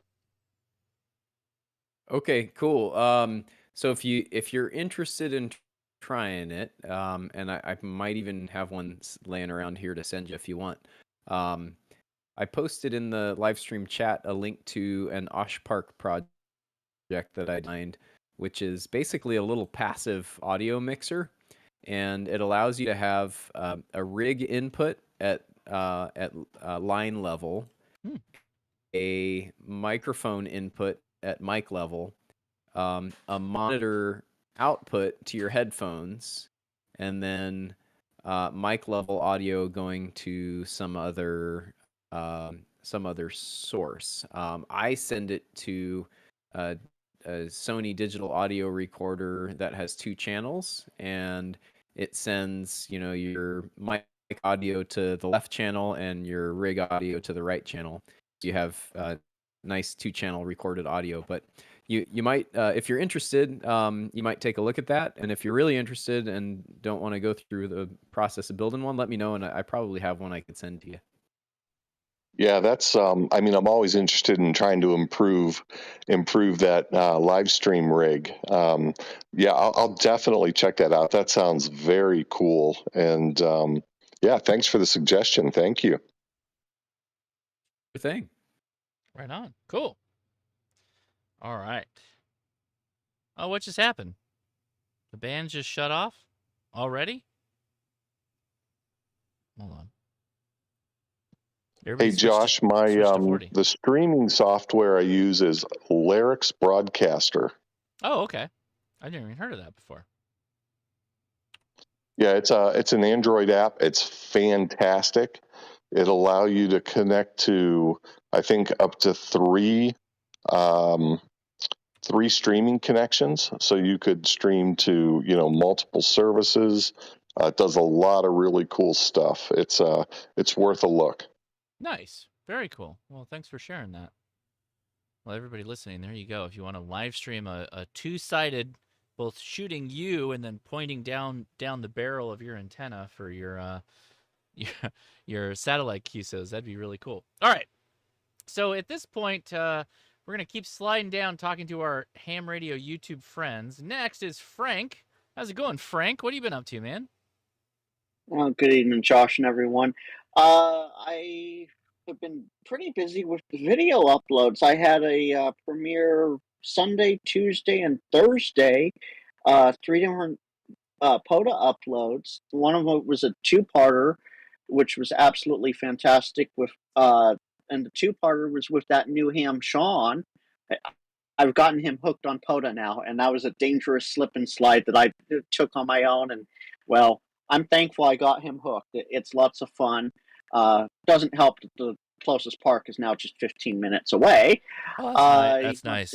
Yeah. Literally right over the hill from the house, from both our houses actually. So it's really addicting for him now. yesterday we did a 2-park activation in the Napa Valley, Robert Louis Stevenson State Park on Mount St. Helena, and then Boff Napa Valley State Park in the valley itself. And then today I did a 2-park activation, Golden Gate National Recreation Area. For those that aren't familiar, that is the land directly above the Golden Gate Bridge. So, despite being completely fogged in, I was sitting right over the Golden Gate Bridge, looking out over the Pacific, well, through the fog, out at the Pacific and into the bay. And I got into Canada pretty well on 15 meters today. I was actually pleasantly surprised. Well, nice. I got started on this once the contest had started on our time zone, and so I just went to 15 meters and I had fun. I jumped back and forth, did a little hunting, but I did that in another park, San Pablo Bay National Wildlife Refuge. I'm probably not going to have any actual videos from those, but as far as upcoming videos, I have potentially a 6-part POTA activation series that I'm going to be posting pretty soon. So I must ask, because as a video maker and editor myself, are you turning one park activation into 6 videos, or is this like a string of activations that you do in like over one day or a weekend? For this particular one, it was 5 hours of video condensed down to 1 hour, but to make it usable and watchable for most YouTubers, I'm bringing it down to 10 minutes. So it's 6 10-minute increments of this 5-hour activation. But you're showing all the contacts you make? No, not all the contacts. Maybe about there was 236 or 37 contacts that day. Uh-huh. I have about 40, maybe 40 contacts across that hour of video. Okay, so this is kind of like if Thomas Witherspoon made lots of contacts but broke up the video into multi-parts for one activation, right? Pretty much, yeah. Okay, I had to get it in my head straight, because like I didn't know if you were doing 5 parks in a weekend and it's 5 videos per park, that kind of thing. Oh no, I don't have that kind of time. Yeah. But at the same time, it's like, man, that's a lot of freaking content to edit, because I don't know if you're like me, but I can be the person that makes the contacts. I like being that person, but being the person that has to edit me making all those contacts is really like kind of boring. It gets hard hearing your voice constantly back and forth on the video. That's the part for me. But then that's the thing that worries me, because if I'm getting bored watching my own video, then why is it a good video? Right? So that I always go like, oh, I can't show all these contacts. I'm only gonna show the like super cool contacts, and then we're gonna get on with it. You know what I mean? Like I don't know. Oh, yeah. I respect what you're doing, but oh man, I always worry about that. And I'm still like in stage 1 of editing. Yeah. I'm gonna try and bring it down even further, so maybe it's like a 3-part series instead of a 6-part series. Go ahead, Adam. You're gonna say something. Yeah, so I'm having a similar challenge with one I'm editing right now, the one from that 170 contact with 113 DX and 18 European summit to summit thing, right? Because I want to share that and have people be able to listen through kind of like Thomas does on his videos. So what I'm going to do, I think, is make one video that tells the story and shows the highlights. And then I'm going to make a separate video to upload that basically is for, mostly for listening and not for watching so much. Because that's ultimately what I end up doing with YouTube a lot is just listening to it. Mm-hmm. And I have fun listening to a bunch of contacts like that while I'm doing work in the shop or raking weeds or mowing whatever, And so that's my plan, is to make one full contact video for listening, and then one storytelling normal video that is kind of the primary meat of the channel. Question? I like that. Go ahead, question. Yeah, this is Tim, Rayman POTA. Adam, I was just wondering, when you're doing your videos, is it voice contacts or CW contacts? So for I do a lot of CW contacts, but for the transatlantic summit to summit, at least half of them were sideband. I literally had like a full-on DX pileup going on sideband for a while. It was nuts. So the nice thing about Thomas's videos and some of the others that are doing the CWs, that's kind of mesmerizing, and it is as basic as it is, dits and das. I think that draws people in. The voice contacts, because I do a lot of these too, can kind of just get boring over and over again unless there's some compelling thing. It's like a big DX or stuff. So generally when I do POTA videos, it's kind of about going out to the park, setting up, doing it. And then, maybe it's 10. Generally they're like the first 10 contacts that I do. And then, wrapping it up. It's more about, for me, it's more about the experience of just getting out and, doing the activity. And that's just part of the activity. Yeah, go watch my my 10-meter video with the cheap 10-meter radios. That's about the extent of the activations that I want to show, and I try and intersplice me talking at the camera about something between the contacts because it just gets too much. It's so much, and for people, even for hams, it's too much because everybody can make the contacts. If you're the guy on the mic, no problem. You can run all those contacts all day. But how much of those contacts you really want to watch as a ham with another ham making contacts? I don't want to watch a whole lot of them. I can't. I mean, come on. Well, and that's one reason. Yeah, that's one reason. We'll get to you in a second, Mike. Well, yeah, Frank, yeah. I was thinking you had mentioned that you took a friend out and it was his first opportunity to do a POTA. Yeah. So maybe recording the experience of teaching your friend how to do this in the park to get set up. People will find, I think, value in that, especially if they've never done it before and they're trying to work out how they're going to go do their first POTA if they don't have somebody close by to do that.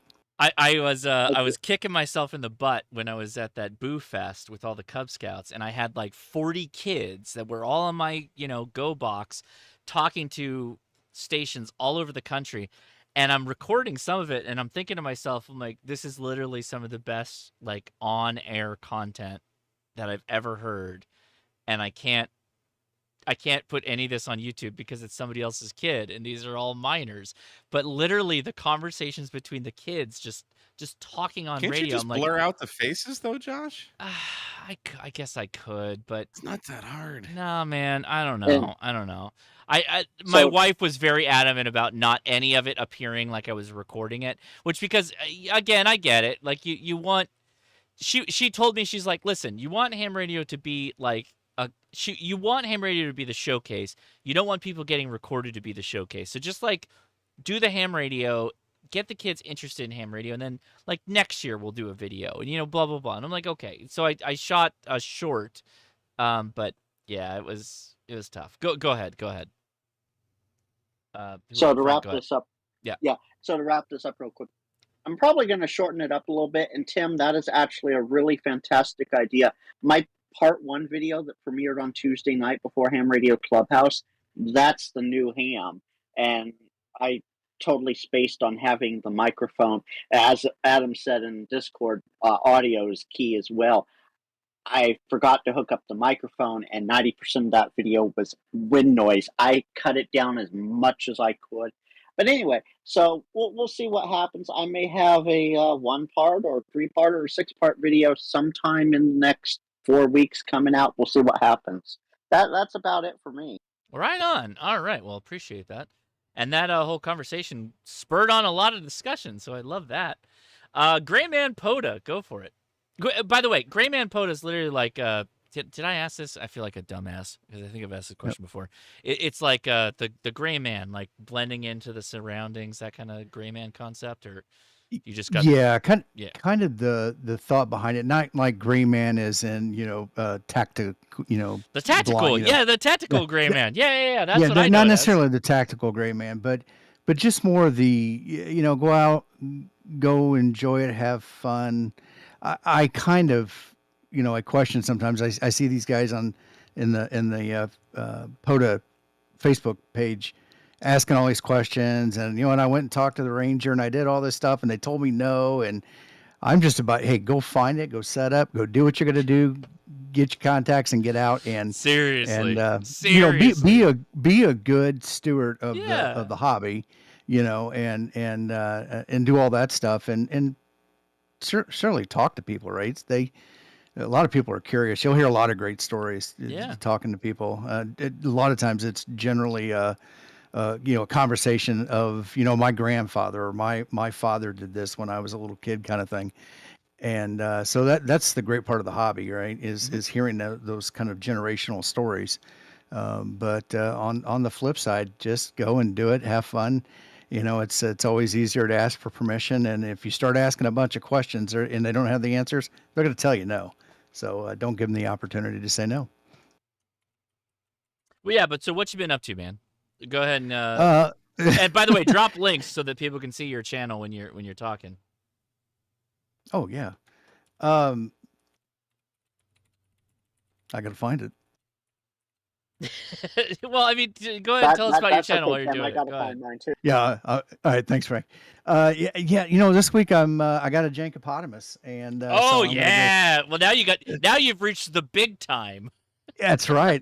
So Nice. I am going to I'm putting together a video right now for Tuesday night on how to get that thing cleaned up and ready to go. So it'll be the most efficient for you out in the field. Nice. All right. Sorry, I'm Oh, and by the way, Josh, you did show up in my ham alert. Oh, for my CW, my failed CW attempt. I was so bummed. I was so excited. I got there 3 miles, huffed it. It was not a lot. It was like 1,000-foot gain. It was actually 1,000-foot gain for a one freaking pointer, which is kind of wild. Anyway, got to the summit, got everything set up. The cement pylon, which is the center of San Juan Hill, was covered in these like boll weevil bugs. It was just covered with these bugs. And I'm like, well, it's great that I bought this KH1 radio because I could just stand and activate and do the whole thing. I don't have to sit down and put anything out. Got everything set up, and the SWR was through the roof on the radio. No power output, no matter what I did. And I was like, oh no, this is not good. And I tried calling. There was a NS0TA is a call N Soda. Was it N Soda or something? It might not have been. It was another. That's it. It is N Soda. Yeah, he was out there on CW. And I called him S2S, and he came back to the S2S station. And I started like hitting him up. I'm literally putting out no power because the SWR is through the roof. And I think I've got to email him. I don't know that it's a confirmed contact or not. But yeah, and it was a problem. There was some problems out that day. Regardless, I think I still got it because I activated with a VHF voice. But man, first outing with CW, not strong, not strong points that I was pulling in there. But yeah, all right. Were you trying to use the whip or what? I was. Yeah. Another antenna. No, I was using the KH1 whip, and no matter what I did, whether I was on 15, 18, or 20, which is the 3 bands of the whip, the tuner wasn't tuning it. It was always coming back with like 10-to-1 SWR. Literally, I already mentioned I had Wayne on the phone, and he was like, yeah, he's like, this is the first I've ever seen anything like this because they're literally built it with a foldback circuit in it, so it shouldn't damage itself, but somehow I damaged it. I don't know how, but because I've been babying it. I've only been using it in the shack to make contacts, so I got to send it back. It's going back to Ellicraft. Anyway, it happens. We'll get it sorted out, and then we'll be back on the air. All right, who is next? Oh, it's Ham Radio for literally, it's Frank Grayman, Ham Radio for Non-Techies, man. How's it going? Going pretty good, Josh. It's been a couple of weeks since I've been on the live stream on the after chat and stuff. Good to hear you. Good to hear you. Yeah, good to be here. I've just been I've taken on a new career, so I'm in school for this right now, and I've been studying, and it's really really difficult. So I've been trying to pay a lot of attention to that, which is where a lot of my diversion from my channel's been going. But I did manage to get a couple good videos out there, and right now I'm currently trying to update my video and audio equipment to produce much better, higher quality video.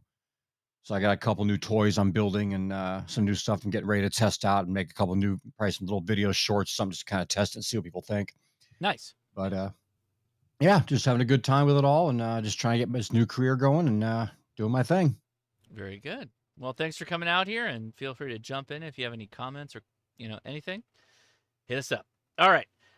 Next, K6ARK. Well, we've been talking to you, but feel free. Go ahead. Keep talking. Tell us what's going on or anything you want to mention. So I'm pretty sure it happened probably tonight during the stream, but my channel is now over 15,000 subscribers. So thank you guys. Appreciate that. It is a crime that your channel is only 15,000. It needs to be way more than that. Oh, it's all good. It would help if I actually put out videos more frequently, but so it goes. Let's see. In the hopper for videos is one for the Transatlantic Summit to Summit Fest that went down. That's going to be a fun one. And then also I'm working on editing the one for the Arizona 10-Point Madness Day, which was a bit of a bust. Didn't really make too many long distance 2-meter contacts, just one really that was over 200 miles, but it was still a good time out there, and plan to post that video as well. And speaking of the KH1, I still haven't got any info on shipping for mine. Still waiting for that. Maybe that's a good thing considering what happened to yours. Yeah, but, I have a feeling there's a small set of beta testers. Thomas is one of them. I seem to have been co-opted into the community, but yeah, there's some back and forth. There's a bunch of others. Go ahead. Yeah, there's a number of others that have received them as well before me that ordered after me. So you're not the only one. But I did reach out and request to cancel my order for the KHPD1 or whatever they call the paddle.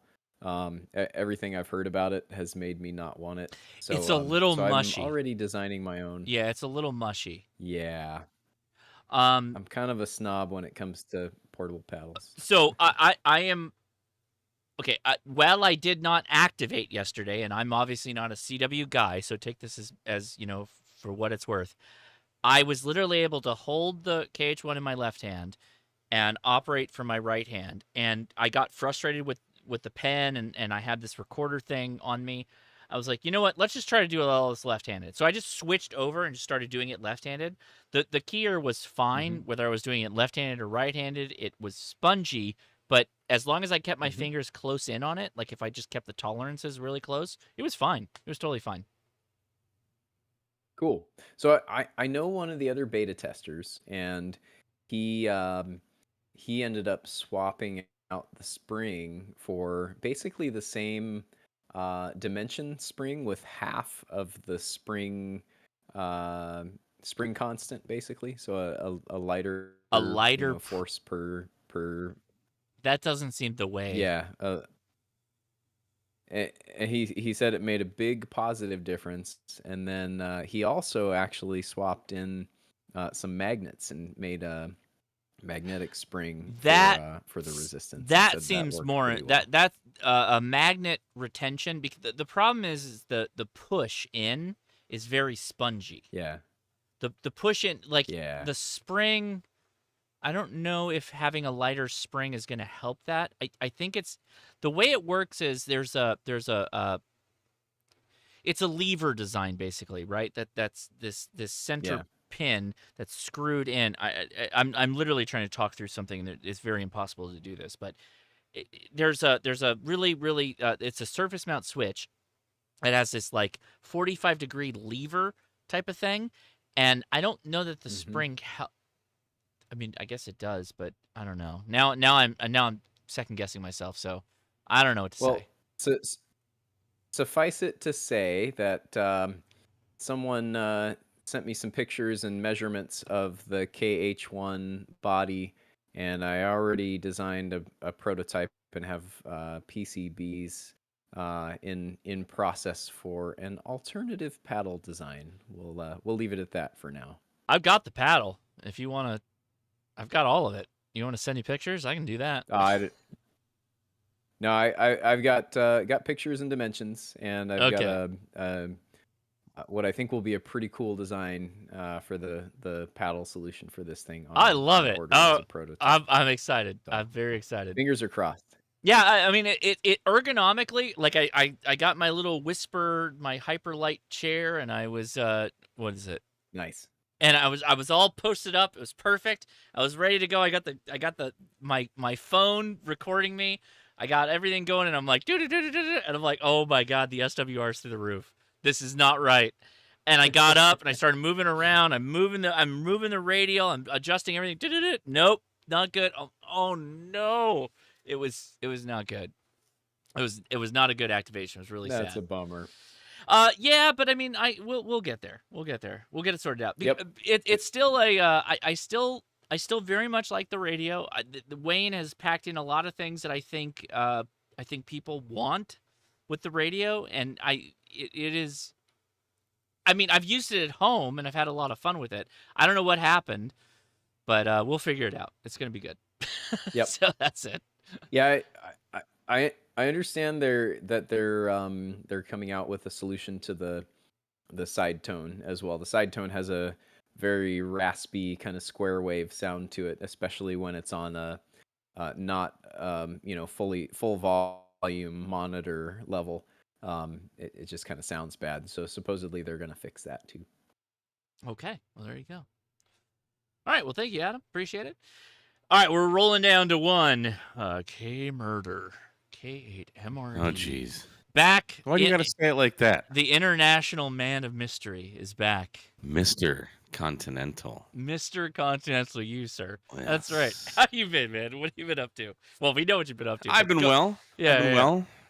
Thank you. Good to be back. Still dealing with a little bit of the COVID. I got COVID like. Oh, did you?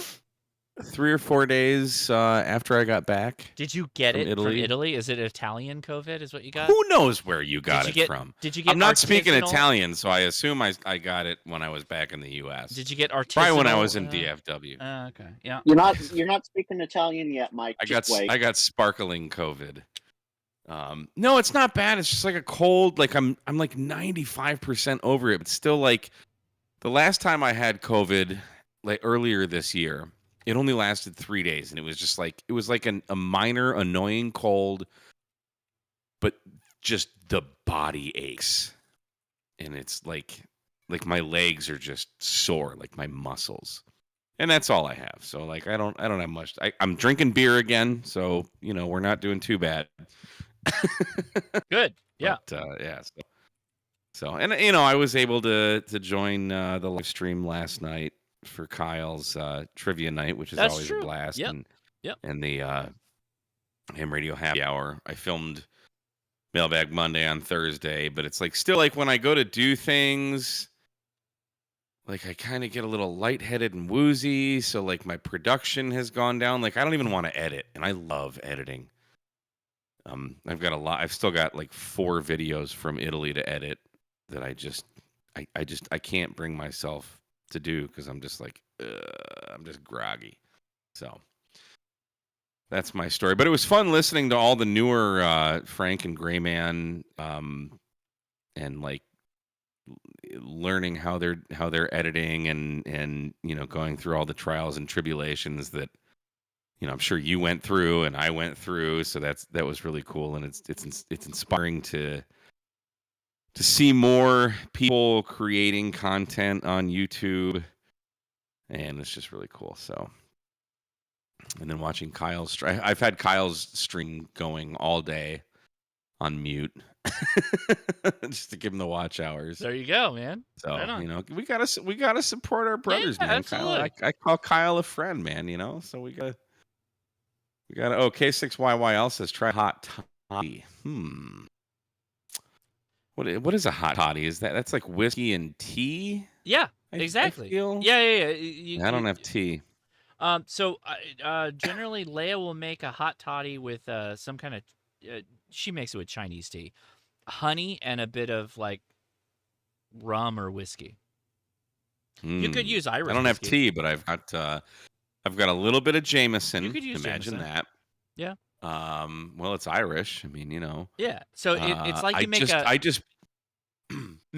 make a strong cup of tea, meaning like half a cup of really hot boiling water of tea, like steep it up really strong, and then hit it with like a half a tablespoon of honey, a lemon, like almost like half a lemon, if not more. If you can handle more lemon, add more lemon. I can eat lemons whole. Oh, perfect. Oh, you love a hot toddy then. Yeah, add like a crap load of lemon to it, and then add rum or whiskey. Irish whiskey's fine.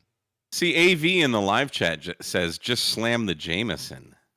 So, no, that's Grandpa's old cough medicine. I mean, that is a way to go. I mean, it killed the man eventually, but it seemed to work for him. I don't have tea though, so that's not going to happen. I've never done it with cloves. Whiskey, lemon, cloves, sugar, cloves are boiling gross. water. Cloves, I mean, I'm okay with. I smoked some cloves in high school, but that was about the last time I really dipped into that. We all did. They're gross. Yeah. So, there you go. But other than that, it was really, I really enjoyed today's live stream. It's always great when Adam's on stream. Oh, 100%. Because he's just a freaking a madman. A mad scientist is really he's just smart mofo, you know.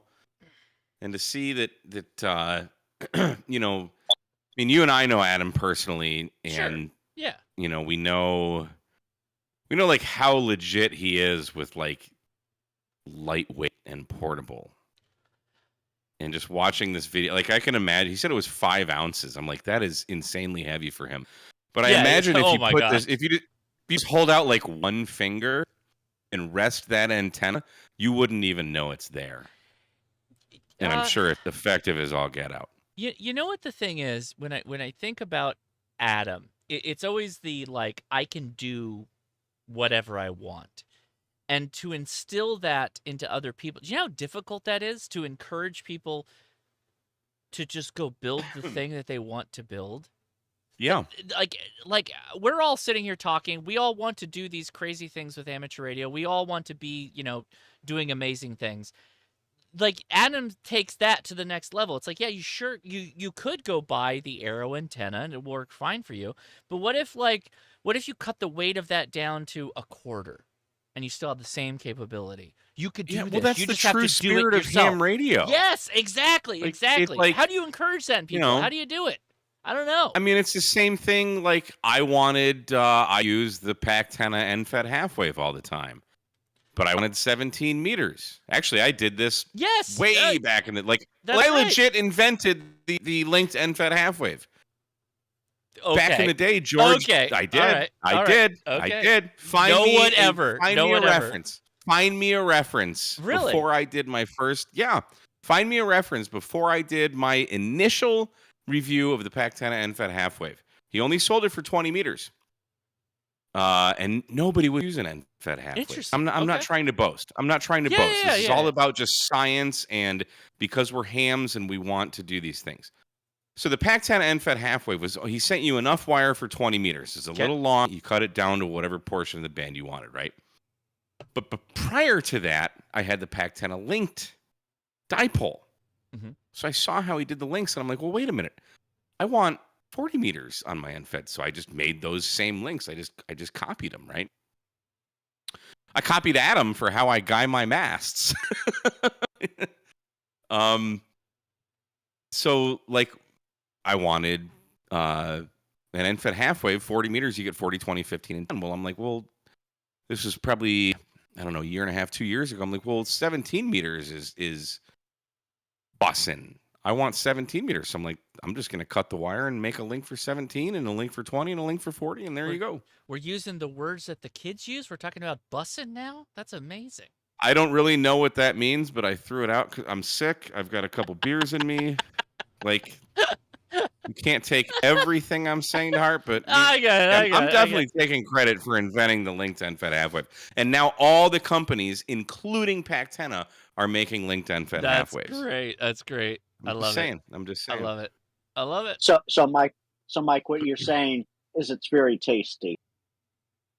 Yeah, but what I'm saying is to get back to Adam and just being a ham radio operator, it's like if you want to do something, you know, I'm always trying to do, like, just as far as a YouTube channel, I'm always trying to do what the other channels are not doing. Yeah. Okay. That's how I live my life. Like, I hate copying people. I hate following people. I believe that imitation is not flattery. I believe it's stealing. I learned that from Johnny Ive from Apple.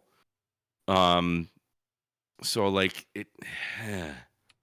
So I try so hard to differentiate myself from everyone else, and as hams we can do that because, and if you look at all of comments today, just in your video today, when Adam was talking about how he designed and built this antenna, half of the chat was like, well, can you use this? Can you use this? I would do it this way. I would do it. Right. Do it. Do it.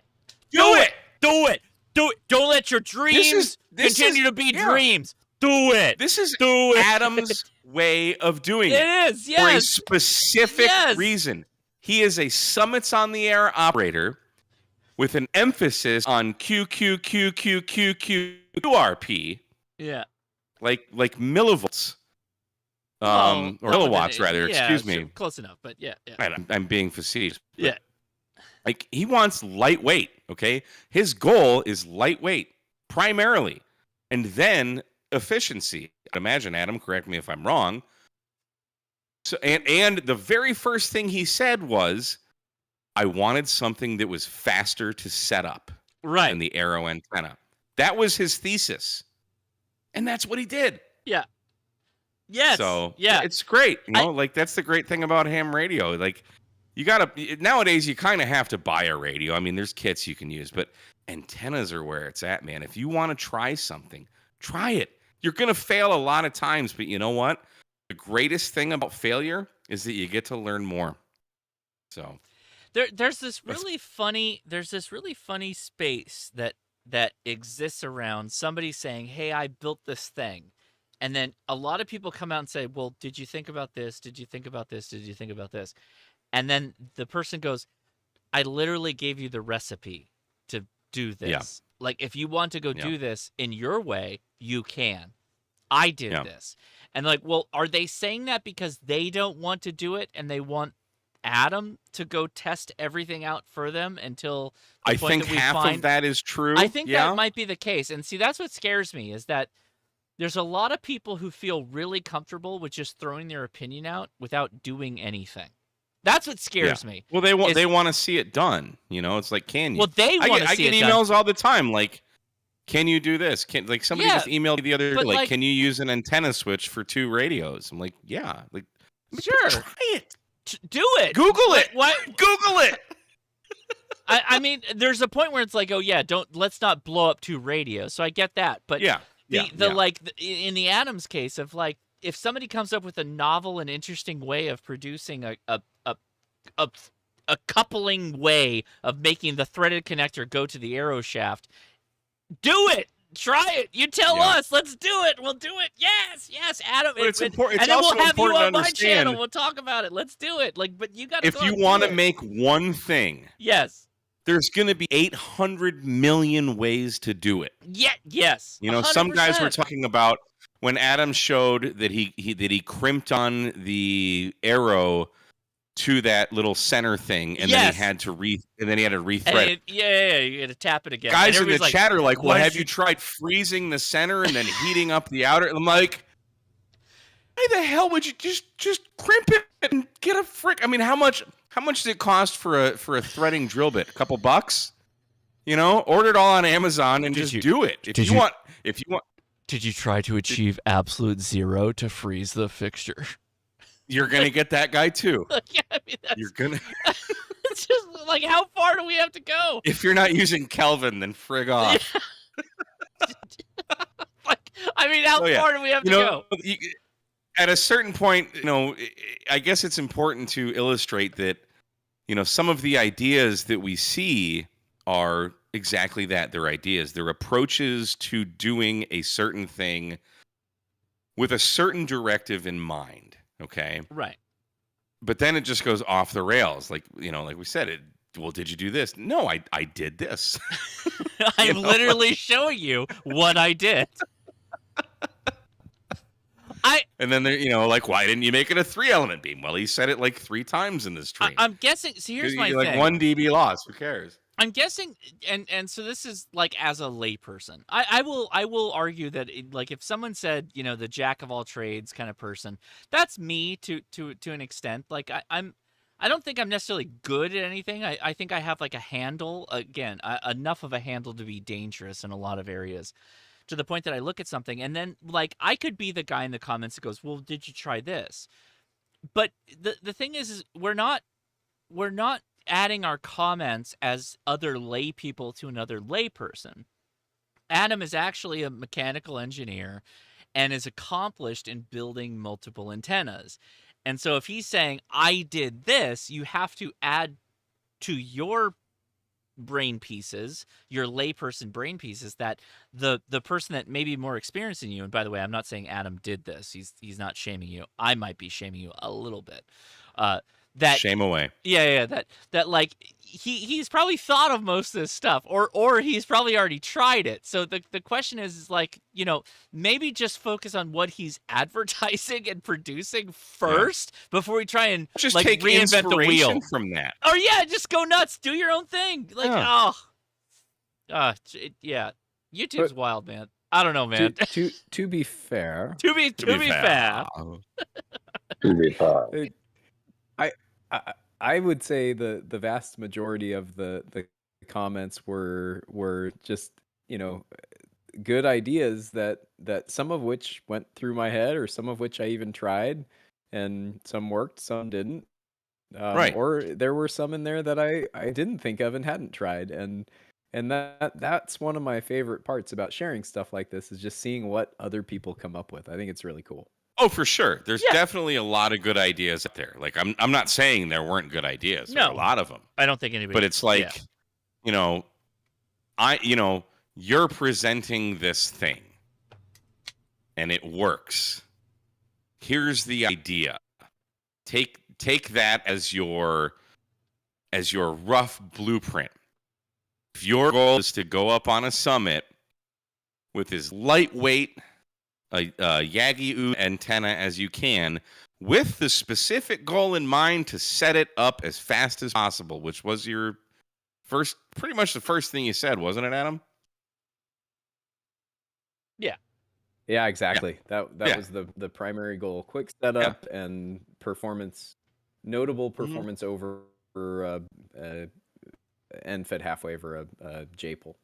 Yeah. And then, or you could get, what is it, the arrow antenna that's 2 meters on one side and then 70 centimeters on the other. Right. Like, of course that's going to be a, air quotes, better antenna, right? But better in how? Yes, it's going to have better gain. It's going to be probably more optimized for both bands, but it's going to suck to carry up a mountain. So there is compromise. Yeah, I'm gonna leave it behind 90% of the time because I don't want to waste the time to set it up, and I just don't really want to carry it. Right, because I only want 2 but meters. This one I have no excuse. Yeah, exactly. I mean, what do we, like 98% of your time, Adam, is just getting to the summit, I would imagine. Yeah, for the most part. Yeah, so it's not like when we're doing POTA. You can pull up in your car, and hell, you don't even have to get out of your car if you've got a mobile radio, But even going from your car to the park bench, which is a lot of times primarily what I do, I'm still like, well, if it doesn't all fit in my Gigaparts Explorer bag, 5% off with code K at MRD, I'm bringing it. There you go. Because I don't want to take multiple trips. It's about, I want to get out there and I want to get on the air. That's it. It's that simple. So anyway. I get it. So with that said, I mean, next week, big time, Mike. You got a lot of videos coming out for Black Friday and all the other important points we got to hit as ham radio YouTube creators. Did you get that? Did you get that packet, that document you had to read and sign on the dotted line for all the things we got to talk about? No. Oh no, you didn't. Like Oh, I'm no. gonna do. I don't know. I'm not one of those guys that, and not to say any deference to anyone, but to just like go out and say buy all these things. I will be doing a live stream on Wednesday. Redivis is going to give away a couple radios. They're having a big live stream or a big sale. So I'll do that on Wednesday because I just like giving away free stuff. Nice. I've still got 4 videos from Italy, specifically at Messi Paoloni's factory.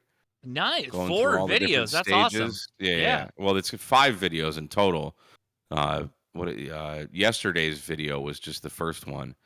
So we're going to show just how they do the wire braid and the foil shield. It's fascinating.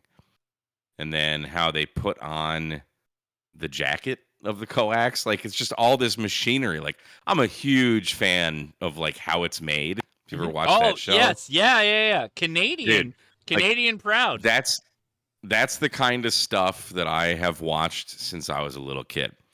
So I had the goal in mind when I was going to Italy. Like, that's how I want to make these videos. Like, I want to do like a how it's made style.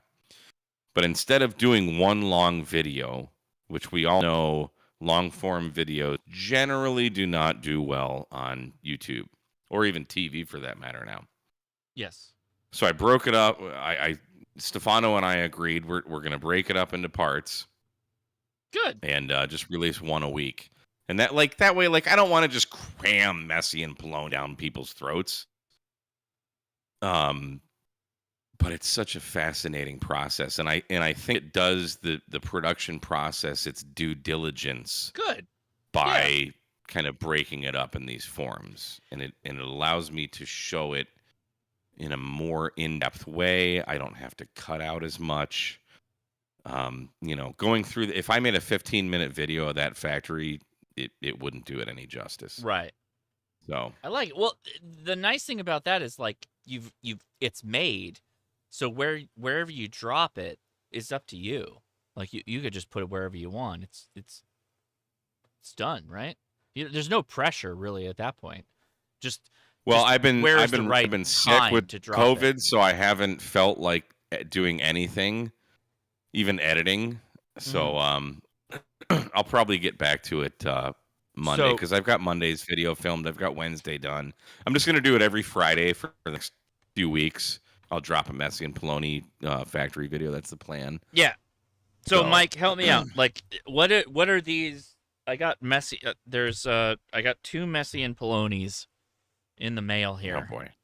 So what do I have here? This one's slightly thicker. This one's a little bit. Oh wow. Okay. I don't have that. I got some things here. Yeah. So on the left, you have the Potaflex 7. Okay. Which is the 7mm. Yeah, it's a little bit thicker than this one. You have what I do not have. Yeah, this is the joint. That's the Potaflex 6. Yeah, 6mm cable. It's also the shielding on this is different. I don't know really anything about the Potaflex 6. The shielding should be exactly the same. Well, look on at both it. of them. There's a that you're looking at the jacket. Yeah, well, okay, the jacket is what I mean. Yeah. Sorry, shield. That was the wrong term. The jacket. The jacket is like a thinner. It's much thinner. That would probably have to do with the like the mold that they inject the jacket through, which we'll see in a couple of weeks.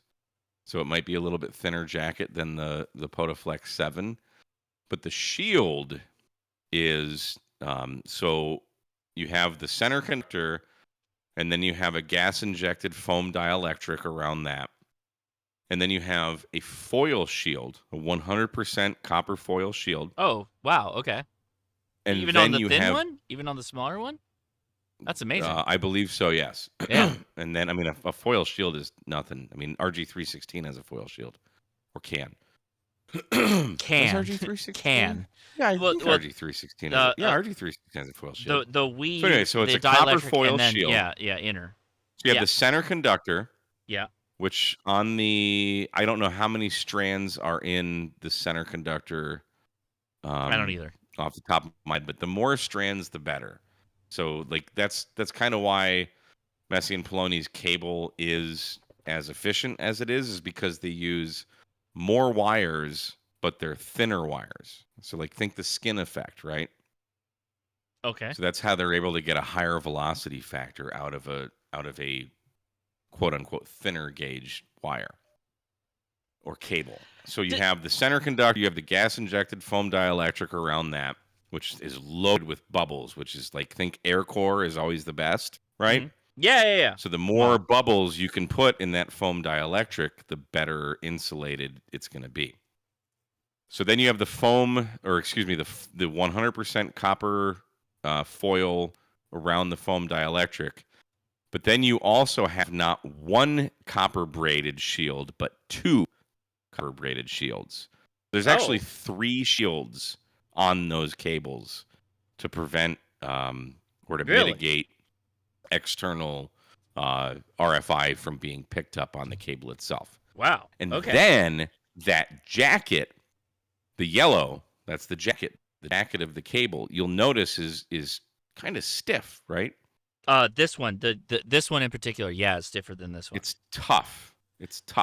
Yeah. You can beat the crap out of those cables. You can stand over them. You can. So at Huntsville Hamfest, I had the Potaflex 7 laid out across a walkway of gravel when we were at the pavilions. People were walking over it all day long, grinding that cable into the gravel. And this is big gravel. This is big, like granite or marble gravel rocks that are sharp and jagged. Didn't even phase it. This cable is so rock solid. I love the diameter of this cable. This is like literally gonna be my new portable cable. Yeah, for my Go box. This is 6 amazing. This is amazing. The Potaflex 6 is going to be the same diameter as an RG8X, but it will have performance that will probably be better. I haven't looked at the numbers. Better than like RG213. But even like just between these two coils, like they're almost the same. And if they have close to the same capabilities, this is like going to be like way more portable. Look at the second one. Like it's barely. The sole purpose of this coax. Plus, you also have to think, coaxial cable is not designed to be coiled and uncoiled like you do out in the field. Yeah. So that's the reason behind the 3 shields, the foil and the 2 braided shields. Because as you coil and uncoil it and roll it and unroll it, you get degradation in quality. So they tested this with 100 rolls and 100 unrolls, and there was a negligible loss after that much use. And then just so you know, every ham that's watching this, every time you pick up a Messi and Paoloni, all you want to do is just take the connector and just turn it. You just want to touch the connectors. Yeah. That's all. And then so it's got those are the Evo connectors. You just want to touch them. Yeah. But also look at that black. Oh, I know. strain It's relief. so thick. I know. It's so thick. This is exactly what you want. That's a waterproof strain relief. Oh yeah. It's a thick rubber. Oh yeah. It's like the thick rubber. These are specific. Get them thick rubber. Stefano boys. and I talked for hours and hours Did you? about Is this your baby? Is this your baby, Mike? Do I have your baby? Am I holding your baby, Mike? Am I holding your baby? I have direct input into the manufacturer. Did of that you? cable. Oh, that's amazing. This thing is awesome. This one in particular is just like, I saw this and I was like, wow. I'm jealous you have that. I don't even have the Potaflex Where did this even 6. come from, Mike? How did I get this, Mike? How did I get this? How did I this would happen? imagine. You know what? He might have sent a prototype to Gigaparts, and they might have sent it to you. It's not from Gigaparts. Maybe Hey, Josh. Stefano sent it to you. Nope. I don't know. Nope. It's not Nope. from here either. Then Stefano sent it directly to you. I don't. I can't answer that question. I It's have no not from idea. Stefano. But also, let's take a look. Notice the adapter there, that BNC adapter. Yeah. Oh, I didn't. Go ahead. Yeah. Go ahead and unscrew that. Let's do that. Let's do that, Mike. Go ahead and unscrew that. We'll do that live. We'll do it live. Oh yeah. While you do that yeah. real quick, Josh. Tell me what you feel as you do that. Smooth like butter. Yes. Exactly. That is not a cheap adapter. Yeah, no. That was the first thing that I noticed. There's the exact same thing. Smooth like butter. Yeah, there you go. Taylor just posted in the Discord all the shield on the Potaflex 7. Yeah, that is a nice. That is a legit adapter. So I polled my YouTube channel. Stefano and I were talking about like what kind of connectors would we want on this? Because I was initially like, well, when I go out, I use either a PL259 or BNC. So I'm like, should we just have a BNC option or should we have a PL259 option? So I polled my YouTube channel, and I had like 4 questions or 4 options. One was PL259 and one was PL259 with an adapter. Those were the 2 that got the highest like ratings that said that that's what people use. So right. That's why we have the adapter that comes with it. Because but if you want, you can go to Messi.it and order whatever length, whatever connectors you want. So if you want just straight up BNC to BNC, if you want PL259 to BNC, if you want SMA, if you want N connectors, they can do any of it. Now for the Potaflex 6, actually I should take that back because these are a little bit different, but you should be able to get like whatever connector you want on it, and you can save 10% off with code K at MRD, and free shipping to the United States and Canada on all orders from Messi.it with code K at MRD, so long as it is over €99. So like $100 order, you get free shipping. Shout out to K at MRD. There you go. Coupon. There you go. There's my shameless plug. Yeah. And but yeah, Josh and Mike, I will say this. Last night on Jason's live stream, he was asking everybody what they wanted for Black Friday. Even if Messi and Paoloni and Stefano doesn't do a Black Friday deal, that Potaflex, that's my Black Friday want. There you go. Well, with code K at MRD, you get 10% off. So there you go. Exactly. Well, now I just have to wait for the paycheck in order to buy it to drop because I'm going to get a lot. There is that. But yeah, I mean, this is a revolutionary thing. When Stefano showed me the prototype earlier this year at Hamcation, the jacket was red, and I told Stefano, no, it has to be a bright yellow. It has. But to be. it was this one. It was the thick one. It wasn't the thin one. Yeah, it was the 7.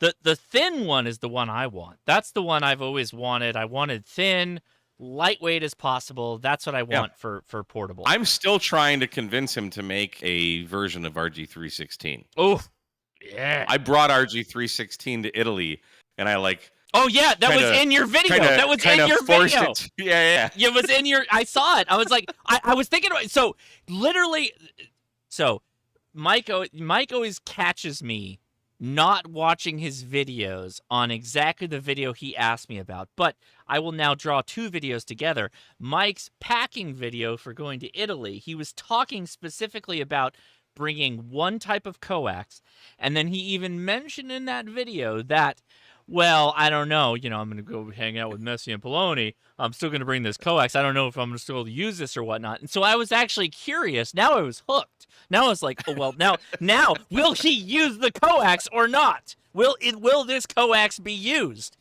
And it turned out that it was. When you did that POTA activation, you activated with that coax you brought. Not a Messi and Paoloni coax. What happened there? Why not?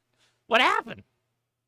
Well, I'll tell you the same thing I told Stefano. Yeah. When I'm putting all that gear in that tiny little bag, even with like HyperFlex 5, doesn't fit. We need a really thin cable like RD316, because RG316 is actually really good coax for what it is. And people were asking how much power can you put through Adam's antenna, and he said the limitation would be the coax. Yes, but even in the VHF frequencies, RG316 can still handle hundreds of watts. RG316 and HF will handle a kilowatt no problem. It's crazy. Yeah. Well, they use it inside all the radios. Yeah. This is so I'm nice. trying to get Stefano. I'm like, dude, we need a thin coax from Messi and Paoloni to rival RG316, so I can put this in my bag when I fly somewhere, or just if we're doing QRP. You know, you're not putting big coax in your bag if you're doing QRP. It's not happening. That's true. That is true. Even That is RG3, true. even Potaflex 6. This is still super insanely nice. This is amazing. Oh, it's amazing. Coax. Yeah. Amazing. It's pretty and cool. Very low loss. Very low loss. It's pretty cool. Gotta say. Now that I got my hands on it. Yeah. Somebody just said RG316 in the radios, RG400 in the amps. I want to stress LMR 400 is not the best coax. Pretty good though. Messi and Paoloni's stranded. Good. It is good. But Messi and LMR 400 is a solid core coax. It's fantastic. But not the one Messi I and have. Paoloni's That's stranded. 10 millimeter. All right, then you have LMR 400 Ultraflex. Yeah.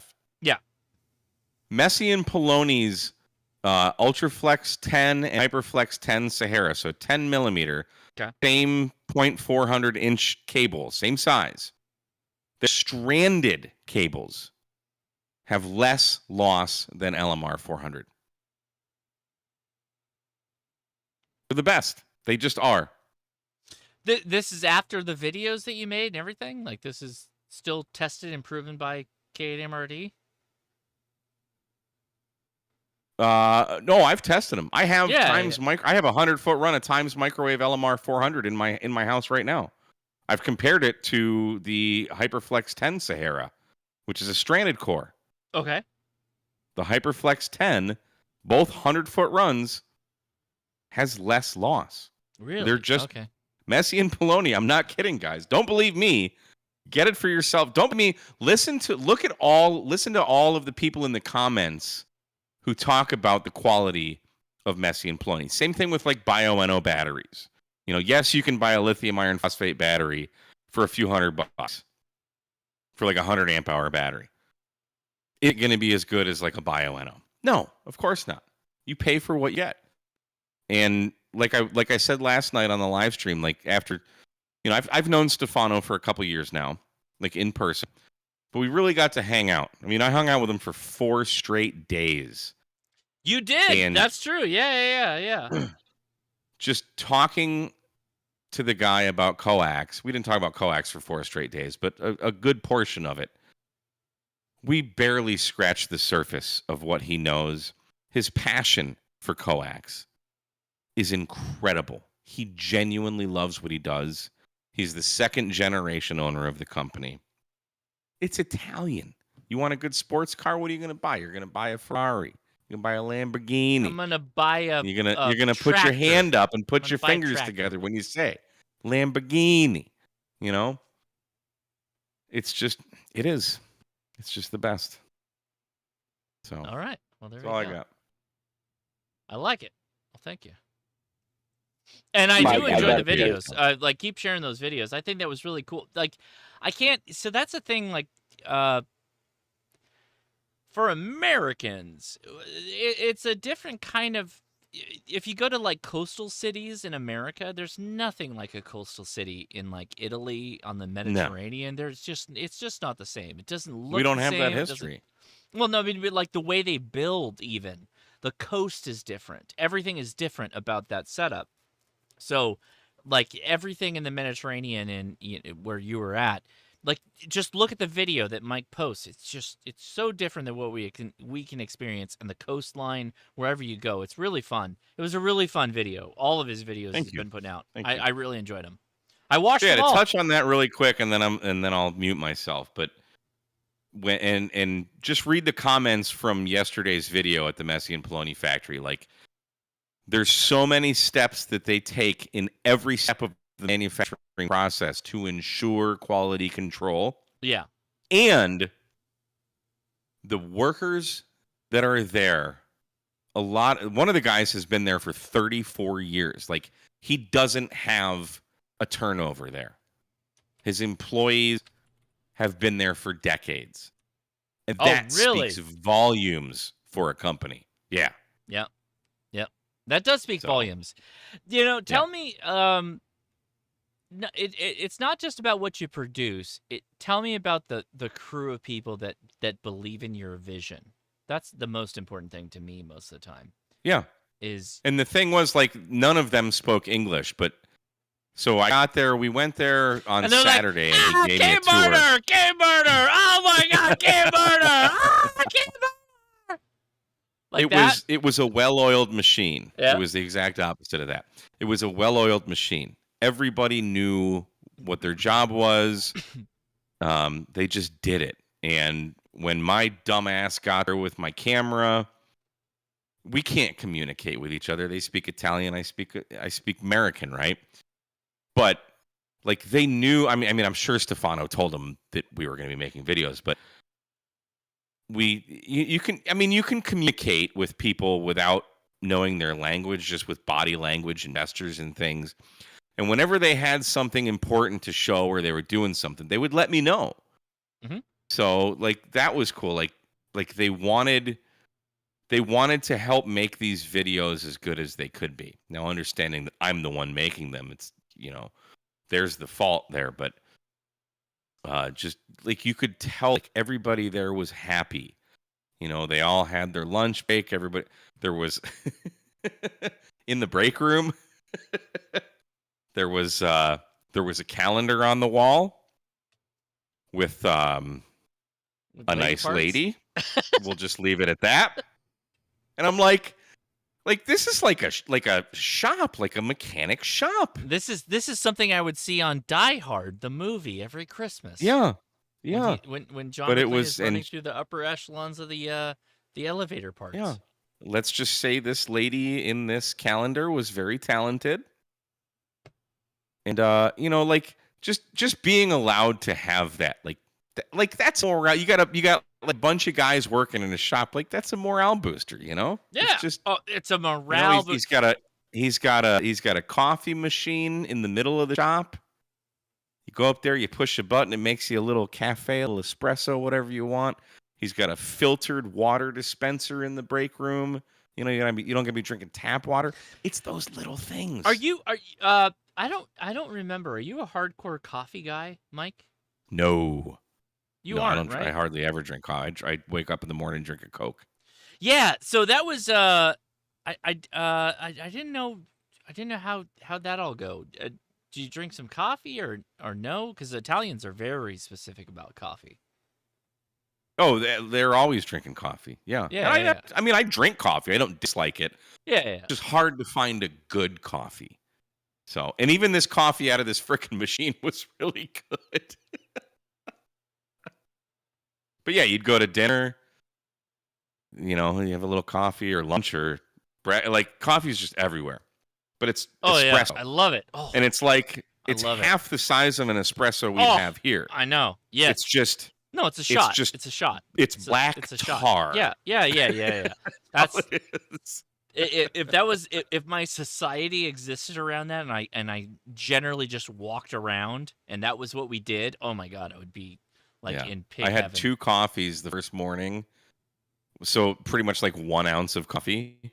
Yeah, and I was like, oh wow, okay.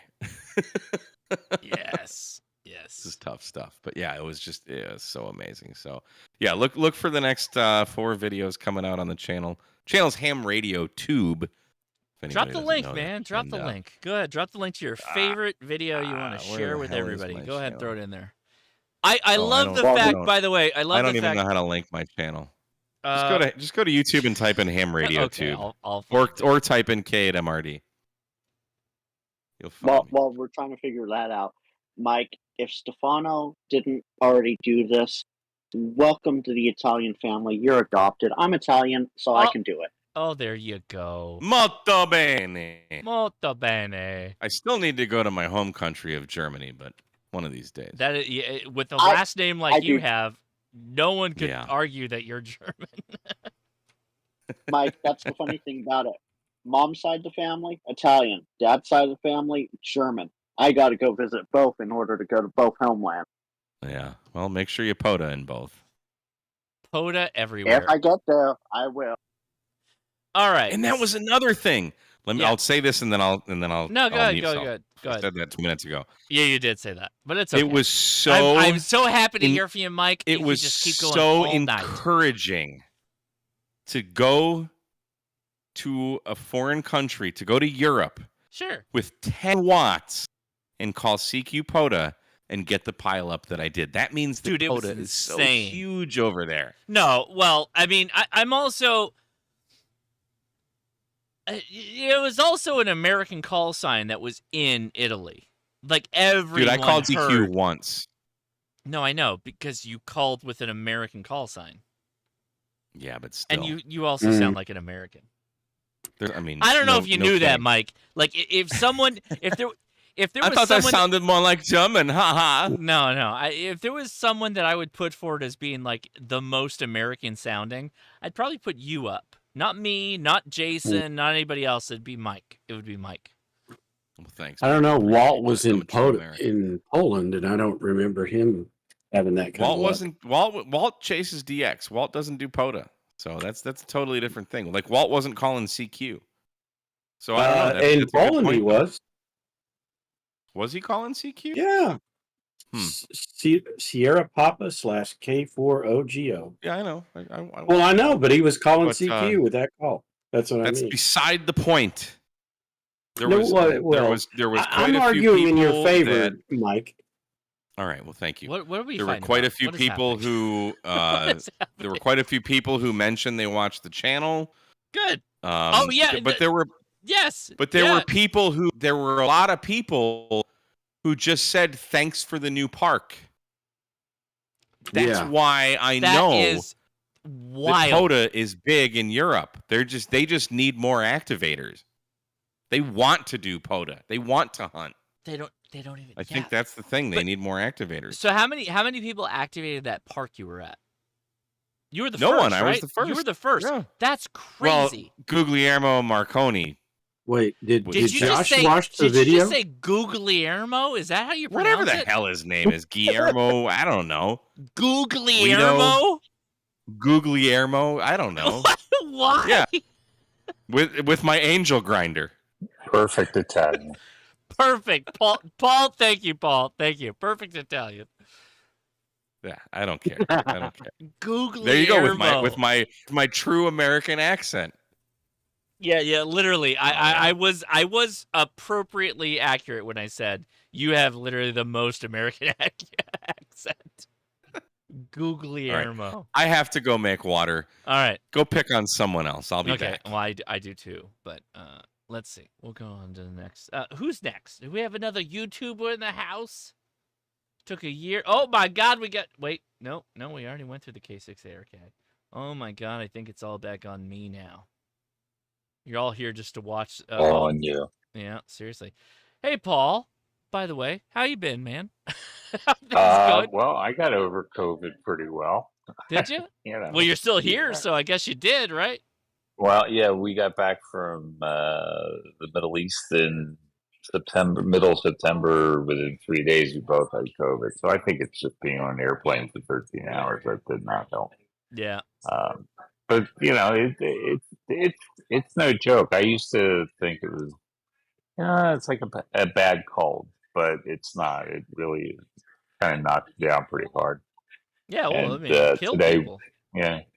Today we went to Costco and I replenished my stock of Mucinex VM and Robitussin because I drank gallons of Robitussin. It took many Mucinex, but everything's good. We're getting ready for everybody to come down for Hamptation. Hopefully, we'll see a lot of the people come on down and enjoy the weather here. It's been freezing. It's been as low as 70 degrees. So we get to break out We're the we're sweaters, freezing. We're sweaters freezing. and boots We and gotta long break pants. out the Well, I light wore long cardigan. pants today. The Yeah, light cardigan. yeah. The funny thing is, you see people wear like boots and fur coats. I'm like, what is that about? They got the Well, there's Uggs. only They like got the three. Uggs on. Yeah, they Yeah, bring the yeah, Uggs yeah. out for the 3 days a year where it's in the 70s. Yeah.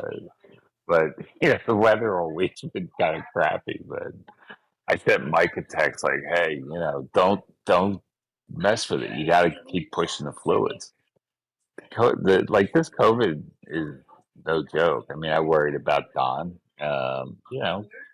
People people still die from this stuff, and it's nothing to sneeze at. Not that you sneeze, but other than Oh, that, I everything's did. good. Yeah, you were sneezing a lot. Yeah, I was, and I was on Paxlovid or something. Yeah, My doctor, my wife was yeah, on Paxlovid. She was on that. Her oncologist, Sloan Kettering, put her on Paxlovid immediately. mm, In 3 days, yeah, she was way better. But I didn't test positive for 10 days, and by the time I tested positive, because I have other health issues, my doctor was like, "I think the side effects from Paxlovid are potentially, mm, worse than just getting over the hump with." Forcing Mucinex and the Robitussin and just trying to keep it out of your lungs. I mean, yeah. I was really kind of concerned about it. And, we had a plan like, look, if it gets to the point where, you're having breathing issues, call 911, go to the hospital. Don't mess around with it. Because, you can go from like, I don't feel well to being, quite dead in a few days. Mhm. So I didn't want to mess with that. But I worried Yeah. about you. I mean, when I heard you Well, were sick, I was like, geez Louise. I mean, that's something to mess with. yeah, my doctor was like, first I thought I had the flu and that was it. And then he said, well, no, you need to test yourself. So I tested and I was like, I mean, the little bar for, positive went red Popped like right up. right away. Yeah, And I was like, my wife popped okay. up like within 2 seconds, and I was like, Yeah, yeah, yeah. geez. And I was going, it'll go away. It'll go away. The whole 15 minutes. It's like, okay, it didn't go away. But yeah, then I went on Paxlovid. But the thing was, I mean, I got over the fever and all that stuff. But like what Mike was talking about a minute ago, where like the The exhaustion and fog. stuff, that Yeah, went that on and on and on and on. the last 3 weeks, I finally started feeling normal, and up until then, I had the brain fog, and my doctor was like, you got to get outside, get oxygen. You got to oxygen your blood, This and is almost like when oh, 80 you meters. got a No. consumption disease. You got the tuberculosis. You got to get outside and get in the Yeah, air. no, my doctor is a close friend, and he was like, don't mess around with, like, don't take it, because I was initially, I was like, it's no big deal, because my wife tested positive right away, but like literally we got home on a Tuesday, Uh-huh. and by Friday I was in bed with every blanket we have here, and I could not get warm. I was so cold. I was literally like shivering, and I Yeah. thought I was gonna die. I mean, I was like, I think maybe we should go to the hospital. I mean, so we got over that first weekend, and then it was like, okay, start taking Mucinex, start pushing the Robitussin, and I was. Listen, I'm a cancer survivor 3 times, and I am telling you, COVID was worse than the first time I had Oh, cancer. seriously, holy crap! Knocked the living crap out of me. I'm not afraid. I mean, like, I'm not afraid of death. I'm not afraid of dying. But the feeling of Well, being for a sick, man who has confronted it so many times. ooh. But Yeah, that initial hit from being sick, I went from like 0 to 100 in hours, and I was seriously. starting to go downhill quickly, and my wife was already starting to, because she had been on the Paxlovid for like 5 days, 4 or 5 days at that point. she was the one who was like, she's a nurse, and she's like, okay, call Steve, our doctor, and he's like, no, see if you test. And when I tested, I didn't test positive, but I knew for sure I had COVID, and I didn't. The following Thursday was the first time I tested positive for COVID. But Yeah. it's nothing to mess around with. I mean, No. you guys are a lot younger than me. Well, I mean, I and got it. And I drove home from Ohio, and I felt like crap the Right. entire time I did it. But I don't know like, how you could have done. I thought Yeah, about I that. don't Like, either. I don't know how you could have done that. because I'm just a bit younger. To be honest with you, I think it's totally Yeah. I'm a bit younger. I think that has a lot to do with it. I Has a lot really to do. do with it. I hate to say that. I really do hate to say that because I'm going to be where you're at in a couple of years here. But like, the reality is that like I literally just I mean, you can go watch the video. Seriously, go watch the video of me having COVID. I did. And I felt like shit the whole way I was driving, but the only thing that I could say is that like I just cranked the heater up in the car, and I was driving through Kansas through most of it, and I was just I literally just was cruise controlling the whole way. Like, you can watch the video. You can see me drive. Like I'm just cruise controlling the whole way. I'm not getting complicated, and I'm literally listening to The Expanse. I'm just audio booking my whole way with COVID across the country. And I'm I'm 40. I'm 40 versus 50 plus. You know, that's it. Like, that's really what. Oh, it is. 60 plus here, but I'm 40. Yeah, I mean that's really what it is. That's really what. Yeah, it is. and you were doing POTUS and stuff. No, when I had it, I was like, wait, how the hell could you do that? Don, let me just say, I was wasn't thinking about attempting. radio at all. Don, I was attempting to do POTA.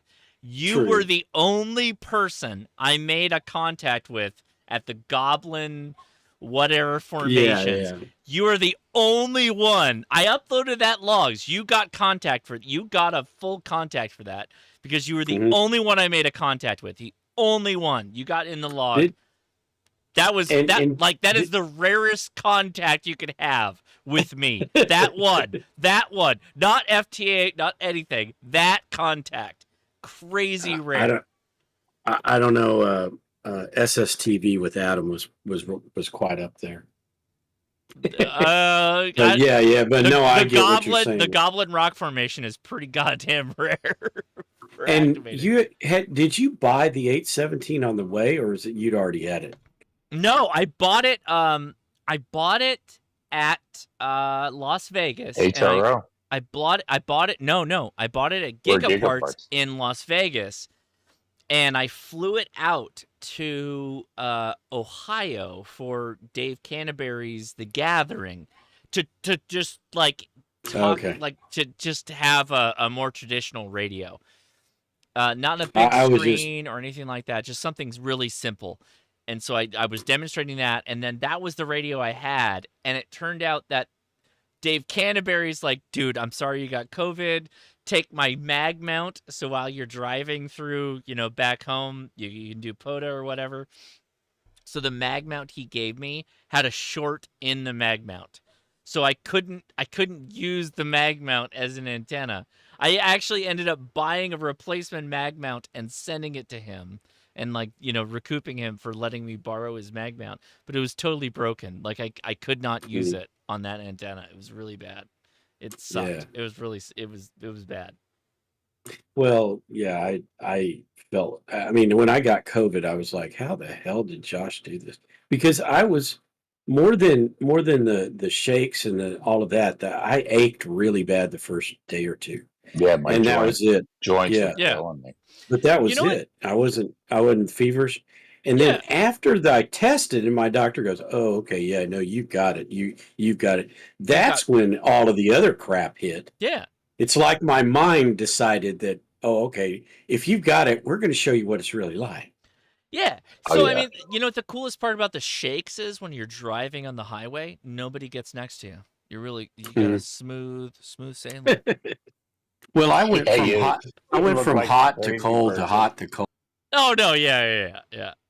Oh yeah, I it's like I used to tell people, it's like, yeah, it's no big deal. It's it's all it's like, prove to me the Earth is not flat. It's like one of the, Oh and I wow. completely Okay. denied it. I Okay, Smoking completely Ape. denied it. Like, Okay, Smoking yeah, Ape. I mean, it I was see what like, you're doing here. I see what you're right. doing. And it's like, okay, all I kept thinking to myself was, thank God that my wife made me get vaccinated. And now I had my sudden cardiac arrest 2 weeks to the day from my first vaccine, and I have no cardiac issues. So, it's like it I'm 99% sure that the reason I dropped dead in the Apple store was because of the vaccine. And I not only had the vaccine, I got the booster, and then I got the second booster. And all I thought when I was laying in bed thinking I was dying was that I can't imagine what it would be like if I didn't have the vaccine and have some antibodies. Now, I just talked to my oncologist, and they were like, no, no vaccine, no boosters for at least 4 to 6 months, because you have a natural immunity built in your spike proteins in your T cells in your brain and your body from having COVID. So that was the good part. But if I hadn't been vaccinated, I don't know that I would have survived as well. And it's no joke. I mean, my birthday is Thanksgiving, and I'm always grateful to make it through another year. Yeah. And it's an adventure, and I'm going to visit family up in Atlanta uh, for a week, and then come back and Christmas go on a cruise, and just keep traveling, keep moving forward, and keep leaning forward. That's that. It's a full-time job being retired. It really is. I'm Yeah, busier now than when I was working. I want to get there, but I want to tell you, I am so damn sick of Social Security and all the crap that I keep getting. I'm not retiring, and they won't leave me alone.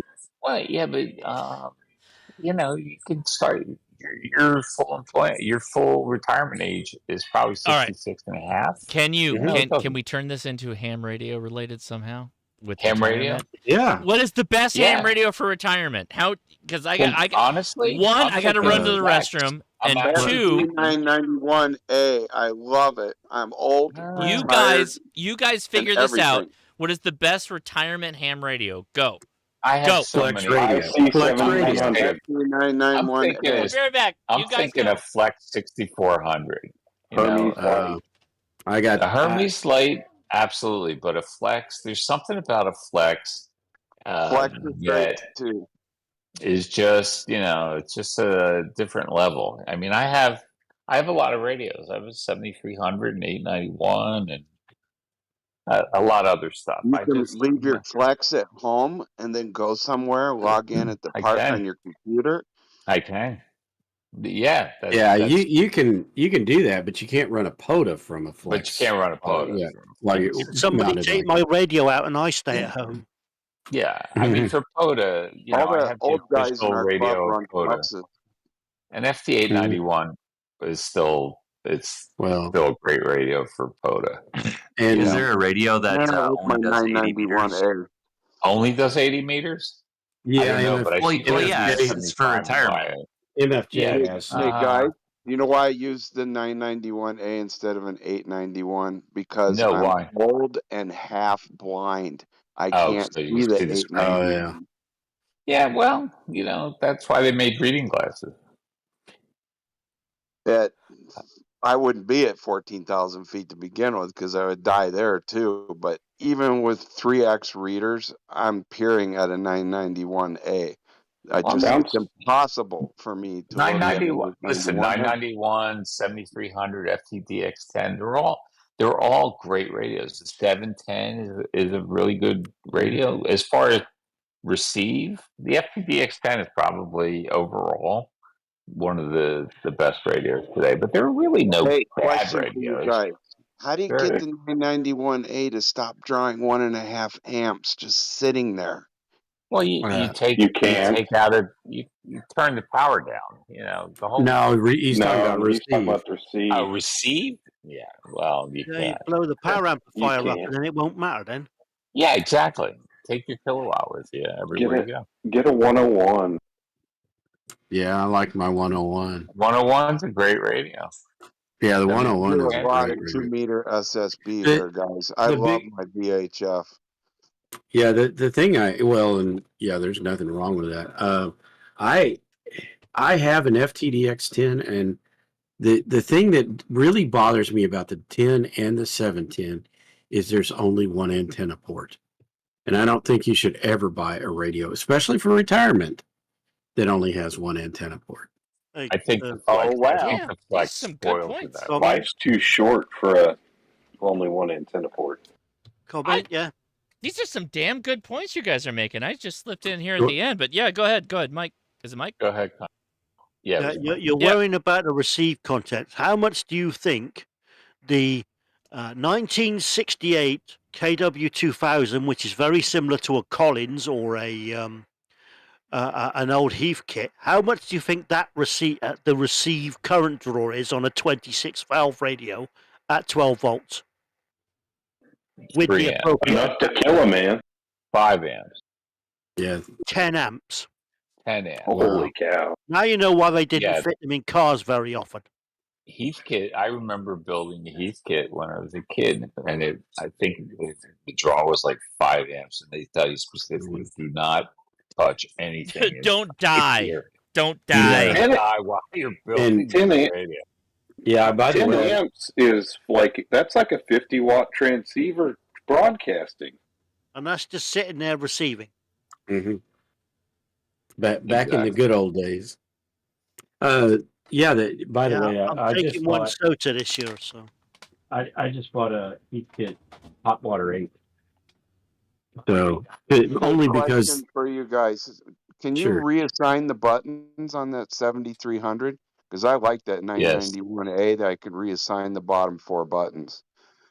You can't reassign the bottom I- buttons. I thought the 7300 was touchscreen. It is, but he's talking about the bottom buttons that line up with the. You can assign the bottom buttons Yeah. to specific functions. No, so Yeah, because my one on the far left is always memory channel. I would be shocked if you would be upset by the button arrangement on the 7300. You, sir, are a person that needs to go try that radio out in person. Straight up. Like, you need to go try the I radio know out I in would person. like it. I'm just used to the Yaesu menu system.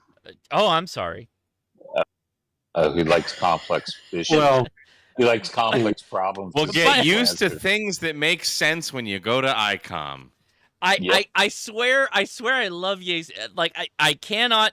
Again, I will reiterate something that came out in Jason's live stream last night. Every person, every YouTuber likes every one of the radio manufacturers. We all like them. We all think they're good radios. They produce good radios. It's not like Chevy and Ford where people get in knife fights in parking lots talking about their truck is best versus this truck and all that stuff. No, not at all. Like, the radios that exist that we all talk about are really good. Like, at the time that we exist right now, if you go plop money down on something, you're getting a good piece of equipment, particularly the Japanese stuff. We're not talking about the Chinese stuff right now. For you, Josh. We're not talking about the Chinese a stuff. few months ago. I got a hard question for you. Well, hold on. I'm not there yet. Hold on. Let me finish. So with the Japanese stuff, Yaesu, ICOM, it literally comes down to how you like the manipulation of the radio. That's the biggest thing, more than anything. And more often than not, I end up with ICOM, generally. But, things have changed over time, but they're both good. They're both good. So Most of my radios don't even have a knob on them. Just an on-off switch. Yeah, we know you've got I like SDRs. buttons. Well, I do like to run them from the computer. I really do. I don't know how I can give that up. I do occasionally sit on the 101 and run it. In POTA, I definitely have knobs and buttons, but it takes me longer to do things with the knobs and buttons than it does with the computer control. Okay, I got Sure. a two-part question for all you guys. Okay, go ahead. Go ahead. Go ahead. First thing, I know no radio, even the venerable Japanese, are perfect, but I suspect my 2-meter section might be a little out of tune because as I crank the wattage, the SWRs are going up a little bit. And is that unusual? And does it really take 3 months for Yaesu there in California by you to fix a warranty job? Well, okay, so 2 questions. It's probably your antenna, not your radio necessarily. Why do you assume it's the radio that's the problem? Well, usually, when I tune in tan is 5 watts is 10 is 20, and it matches almost a 1-to-1, at least on that good antenna. But in actual use, connected to the same LMR 400, 40 watts gets me 2.1-to-1, and 10 watts gets me a 1.1-to-1. And that's more of a final output spectrum issue with side lobes bouncing around. I mean, is this from your analyzer? You're reading this off, or what are we talking about? That's the final thing. I have to put the SA on the on this 991. It's still pretty new, and have a look at it. And No, I mean, run it I'm not through talking the about an double SA. attenuators. No, I'm not talking about. I'm not trying to test the radio right now. How do you know your feed line and the antenna and everything is true? How do you know that that's I'm good? anal retentive. I first test the antenna, then I test my trunk line, Stop. the Elmar 400, Don't and then tell I me that you test right tested. at the How back did you of the test it? radio. How did you test it? How did you test it? Light VNA. Okay. Okay. Good. Okay. Thank you. What kind of antenna are we talking about? GP6 going to Times New Roman, Elmar 400, 50 feet of that. And then it's got a 6 feet of the Gore RG316 for the feed through.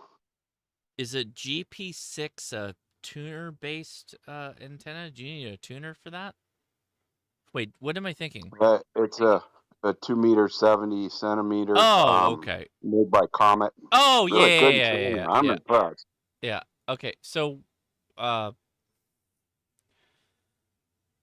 what's the problem? Wait, what is the question? In dead center, national calling frequency, Okay. and slightly higher on both ends of the spectrum with that 2 meter. The radio is running some higher SWRs with increased power, and that's not tuned antenna behavior. It sounds to me more like the output section of my Yaesu might be running some side lobes, but I'll have to confirm it. I'm more concerned about not sending it back to Yaesu. Well, has the radio complained that it's like upset? Has it failed in any way? Not at 2.1. I think, what do you have to get all the way up to 5 before the radio starts turning power back on I'm you? assuming that it's No, it'll fold back before then. Yeah. You're folding back well before then. You're comment? Yeah, Mike, go ahead, and let me give myself some time to think. Something that your erstwhile colleague on Ham mentioned on Ham. My brain's gone pop. I can't remember the program you do on a Wednesday. Ham Nation.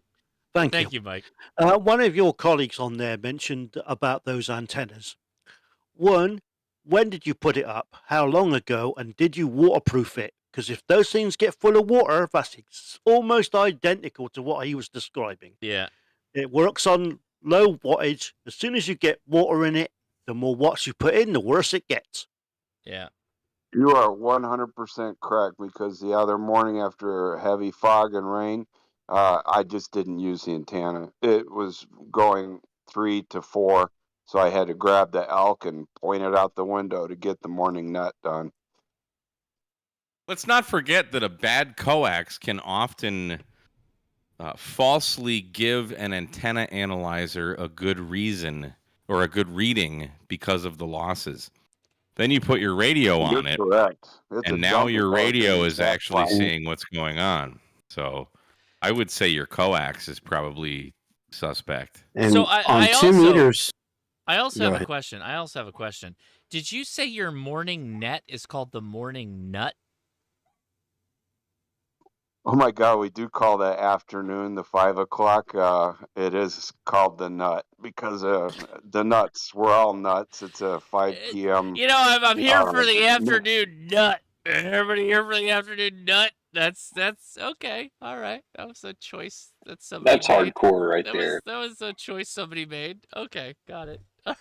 The reason I don't think it's the The coax is afternoon when I nut. sweep it, I get really sharp peaks and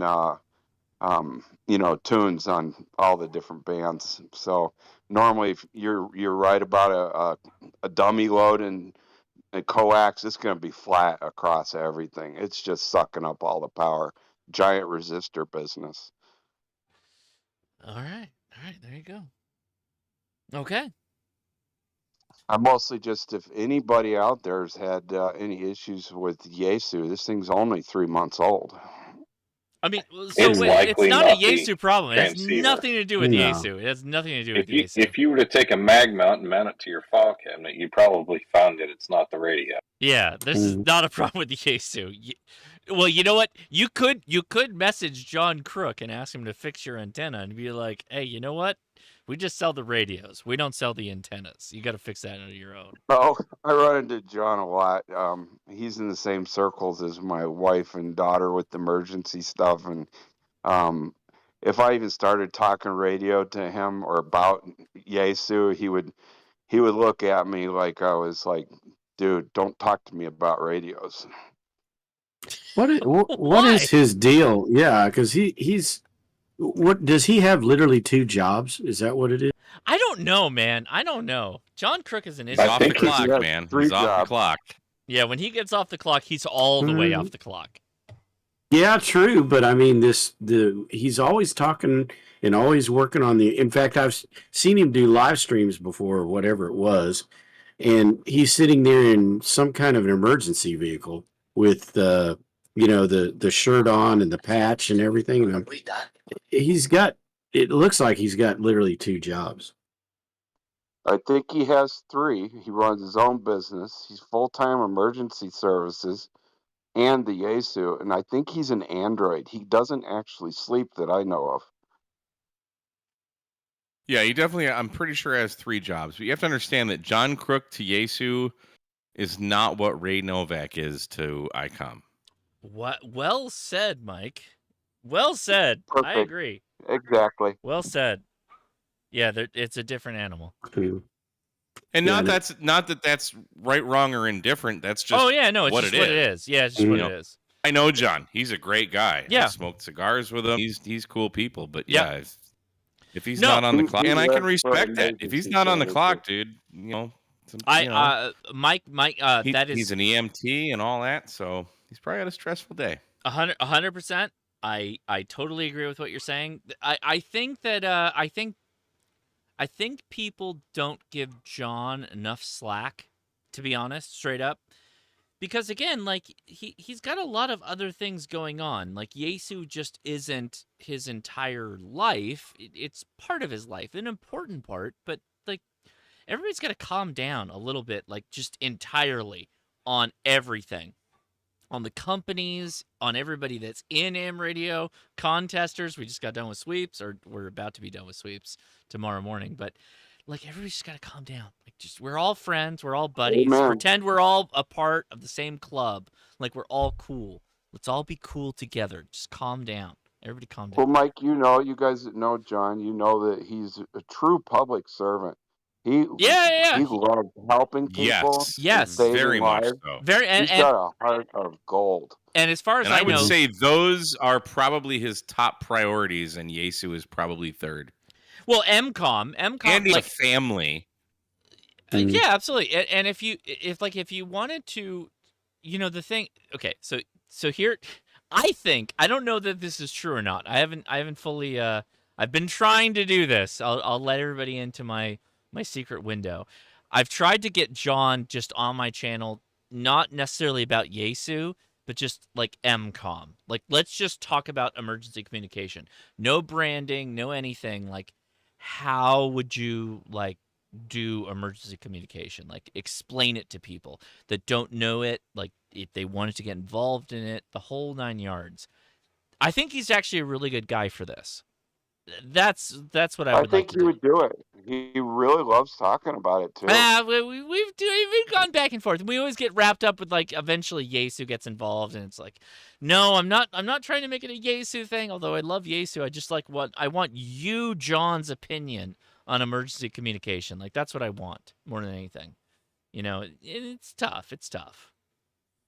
At the last Superfest, normally I don't take his time, but he talked to me for almost a half an hour about dealing with PTSD and stress and emergency services. It's something he wanted to talk about. Ask him to talk about Kenwood versus Motorola in the commercial industry. I think he's a Motorola fan. No, he's a Kenwood fan. He's a Kenwood guy, through and through. He doesn't have any Motorola. He's all Kenwood. It's been a while since I looked at his Facebook page. It's usually where you see all that stuff. Yeah, no, he's we've actually talked about Kenwood before, and he was like, you should check out Kenwood. I did buy a Motorola, but I can understand where he's coming from when he was talking about Kenwood. Now we just have to get you to get a commercial Kenwood. Is there any news on the Kenwood front? Yes. Yeah, the D75 will be released properly to the public in January of 2024. And there is a rumored price point of $600. I thought that would be closer to $700. So if we walk away with $600, that's cheaper than I thought we would get away with, to be honest. Yeah, goodbye ID 52. Agreed. All right. Well. Yeah, because because takes the APRS to real. Yeah, I mean the Kenwood has the features that, I mean, who can explain DPRS? I mean, yeah. It's just, okay. And that's one thing. Yeah. And then they're pricing that radio at $600. There's no way that radio is $600. The only person that I would say the 52 and the 50 are like totally like, you should get this radio, is if you just want to like give it a repeater load and have the GPS sorted out. The radio, like if you have one of those radios and you just let the GPS sort it out for you, you'll always be able to connect to a repeater. You can load up your whole memory card just full of repeaters, and you'll be able to talk to them based off of your location. Mm-hmm. Yeah, my 7100 will do that. Okay, but I mean, again, that's an ICOM radio, right? Yeah, I know, but it's got HF and all of that other stuff on it, and it was about $600. Okay, when I bought Jesus, it. Don. Yeah, 800 years ago. Yeah. It's about 2 years ago, but yeah. So no, you did not get a 7100 2 years ago. No, you did not. No, you didn't. Oh well, during the pandemic. No, it was before the pandemic. It was so, 2019 when we saw a $700 7100. Okay, that might have been, but still. Yeah. I'm still not thinking a HT comes anywhere close. Okay. I mean, I'm not. I guess that's the point of this, is that I'm not trying to tell you like, oh yeah, no, this is what you got to do. Regardless, the 5100 and the 50, they do all the things that you want to do, and it still could be D-Star or analog. It's not a big deal. So I don't know. They're This is anecdotal, but of all the guys on the nets, one guy named Jason, he uses the ID52 on analog FM. He sounds better than anybody, and he's doing mobile out of his car with it. Yeah, the You the compared ICOMs that do to a sound really Motorola? good. The ICOMs, no, the ICOM. Oh, okay. So I have tested the ICOMs versus the Motorola, and the ICOMs are very, very good sounding. The Motorola's are also really good, But if you're purely doing like P25 versus D-Star and all that, like generally I would go with the D-Star over P25 Yeah, personally. to be honest with you, I don't like digital period because analog sounds so much better. I agree. But even if you factor in that with the ICOM, I can dial in my mic control or my mic gain, and I will always be better sounding than like the Motorola's personally. Wait, where's is Shane in the chat? Is he still here? He's gonna start. Yeah, checking it's right just now. so clean and full sounding. He Oh, sounds he's like he's there. in the Oh my room with God, you. he's gonna start coming at me right now. No, I'm not. I'm here. Hello. So what? I mean, the ICOM radios with the mic gain control and everything. Would you compare that to like high quality Motorola's as like sound quality being pretty good? What'd you say? Well, I mean, I have an ID52, but I haven't really, dived deep into it. It's got a great receiver though, especially for AM. Like if you're doing airband stuff, that thing is a really great receiver and a really great audio output on the speaker. The ID52 does. But I haven't messed with the mic gain settings on the ID52. Nor have I with the Motorola either. All right, so question, is the Kenwood D72 still a good radio to get, especially for WinLink and satellites? So the former is not true, but the latter for satellites, there is no better handheld that you can buy than the Kenwood D72.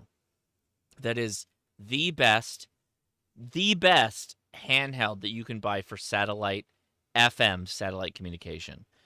They are what? Go ahead. That's a fact. It's fact. It's a fact. Confirmed. It's a fact. Thank you for the super chat. Appreciate it. Yeah, no, you can't get better than that. That is, I think I own all the Kenwoods right now, and the D72 is still one of my favorites. It's a Chungus, and and I always joke, it's a Chungus that has like a boba straw that is connected to the battery, and all it does is just suck the battery dry, because those radios are horrible on the battery. You got to be prepared to backup. Yeah, you got to feed it with 12 volts or whatever the feed point is. But oh my God, they're not okay with getting drained like that.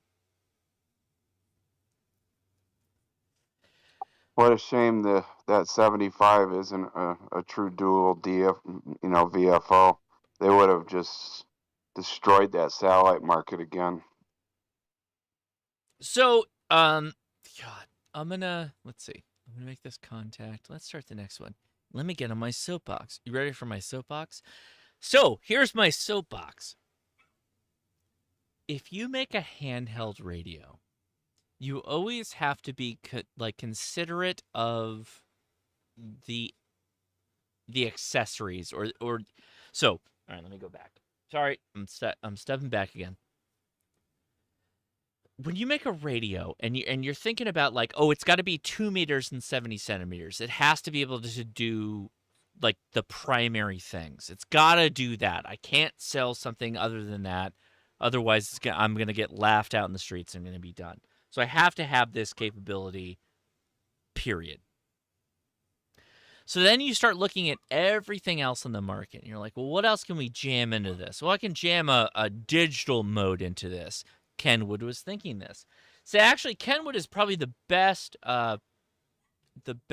like project of looking at this, because Kenwood had the opportunity of doing nothing and going full duplex, or continuing that lifestyle, or buying one of the digital modes, because Kenwood had no digital mode.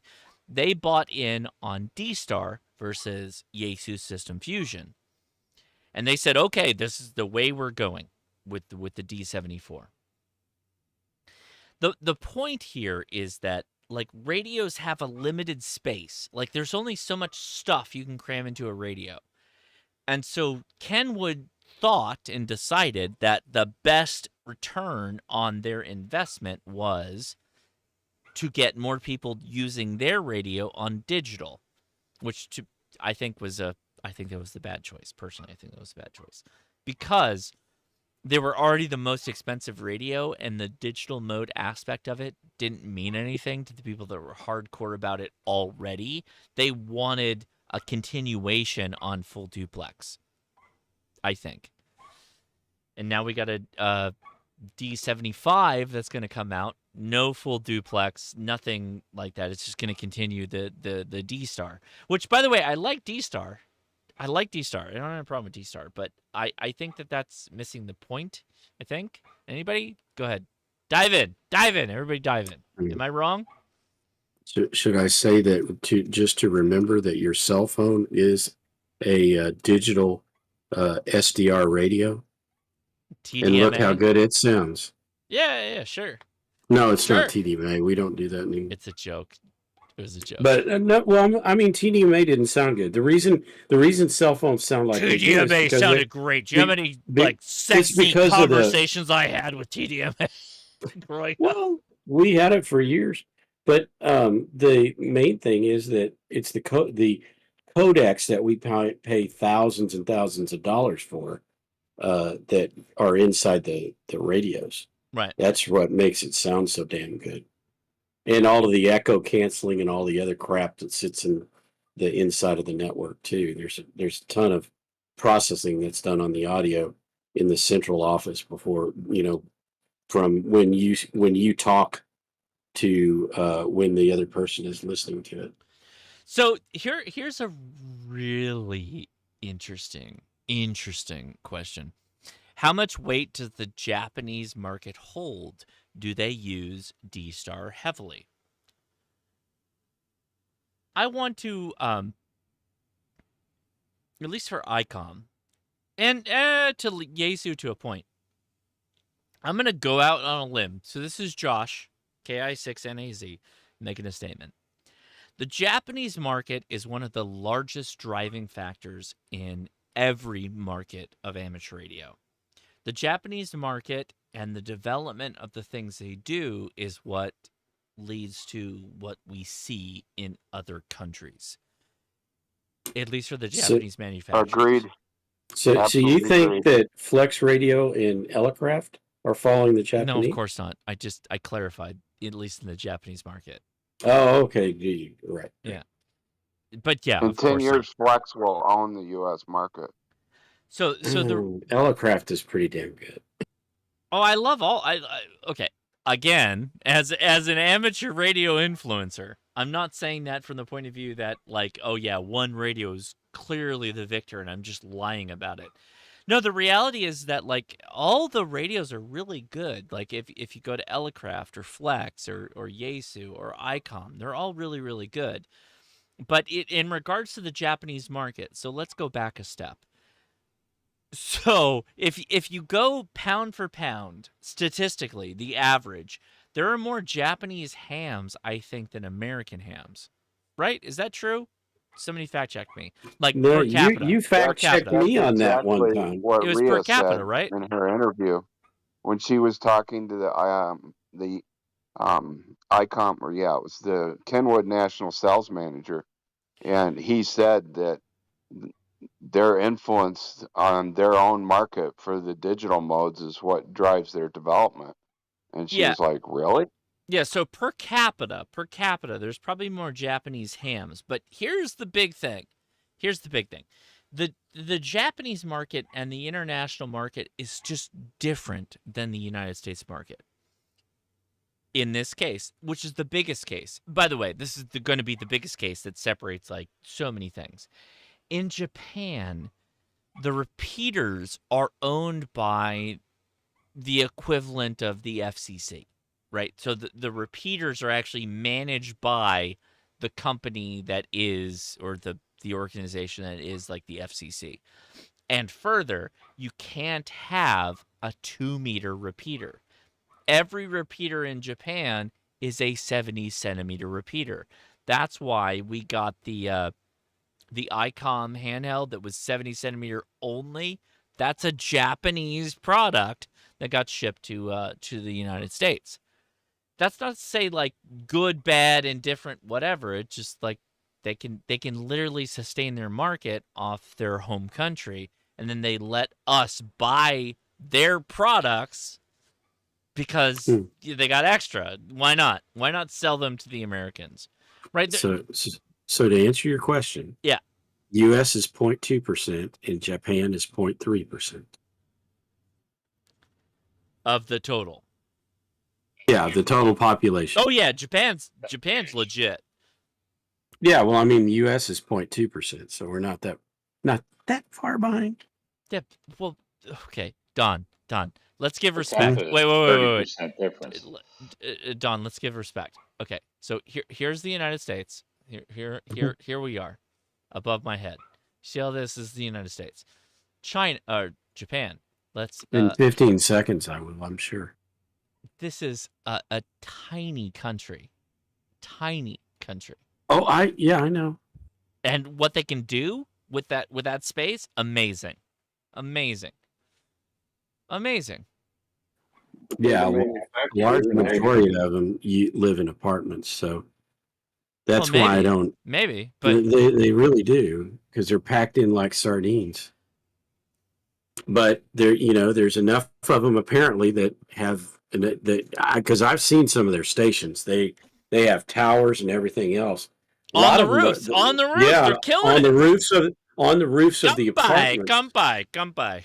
Yeah, on the roofs of their And they apartments, have a but they're massive aging population, 3 times our own. Oh, so you're saying their 80 meters is better or more intense than our 80 meters? Got to be the Top best band, 80 old man. meters. Okay, to give a good idea here, because I happen to know this, Japan as the whole country is slightly smaller than the whole state of California. Just to give a reference of size there. California is the 6th largest economy in the world.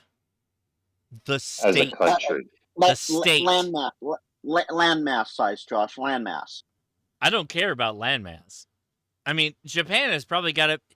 I hope Japan is better than California. Japan is made up of a chain of islands. Mm-hmm. It's not connected. Like if you're in Osaka and Tokyo, they're 1,000 miles apart, literally. And you can't get 1,000? there. And they're not 1,000 miles apart. They're very different. Yeah. You can't compare Japan to cultural differences. Comparatively speaking, Japan as a whole country is slightly smaller than just California as a state, just to give people an idea of what we're talking about population-wise. No, I get that. Tokyo has 12 million people living in the city. 12 million. That's a huge weeaboo. It's crazy. I will not let you besmirch my And Japanese, Tokyo's not the my actual Japan, city. It's my a Nippon. prefecture. Exactly, it's a prefecture. It's a prefecture. It's not even a city. It's a state. My daughter was stationed in Japan for 3 years, and we thought, oh yeah, we'll just go visit. It's not that easy. I was in Okinawa a few years ago before I retired. Trust me, I get it. But Okinawa is That's a whole different world. Yeah, and it's different. They don't even anyway. That's they even have animosity to mainland Japan. Discipline. That's what I wasn't going to say, Josh. Yeah. I get it. We're going to move on. By the way, we love both ICOM and Yaesu. We love Mother Country. But they make great radios. They do. I'm not. I want to go to Tokyo Hamfest. I do. I will probably be there within the next 3 years. I don't know when I'm going to get there. Do you need a bag boy? No, I probably just need my wife to go with. I need my adult to come with me, which is my wife. I need her to take care of everything. Oh, she would love it. If you took her to No, she would not. Japan, you Are would you? be like, So you're apparently not listening to the podcast. You don't listen to the podcast. My wife is Chinese, and she's Chinese and Cantonese, Japanese. and she is Cantonese. Specifically, Can't- not a big fan growing up No bueno. of the Japanese community. not big fans. See, well, I was thinking of. I was born in shopping Kowloon Bay. opportunities yeah, because- no. Yeah, she would probably be better off in Okinawa than in mainland. Oh yeah. But no, we got to go to And still not Akihabara. long. We're going to Akihabara because that's where the ham shops are. We have to go to Akihabara. That's where everything's at. I have to go oh my god. You don't even understand. If you take me to Japan, I will buy all the video game things that I couldn't buy before, and then all the ham radio things that I couldn't buy. Oh my god, I would be a horrible mess. I would be bad. They make some great hentai games. Oh yeah? Is it tentacle related? You know they actually have shops that are I totally would go to a devoted to that cat type of cafe. game. Definitely a cat cafe. I am also a big fan of gachapon, so that is also Mm. a thing that I would imbibe upon. But I don't know. Yeah. Well, lately, by the way, I've been playing a lot of Final Fantasy 14. I like the game, but boy, you can tell it's made in Japan. Well, every Final Fantasy has been made in Japan. What are you talking about? Well, I'm just saying that, like, you can, without going into graphic detail, you can tell, that it leans towards that, hentai flavor. Because I mean, it's more adult. It's more 14 is more adult than any of the other games you'll see because of the fact that it's like a long running game and you have to pay to be in it. So okay. Things are a little more risque. Let's just put it that way. All right. So, Dawn, you have cracked the seal on this one. So, All right. I have been watching Loki season 2, and I've been enjoying it.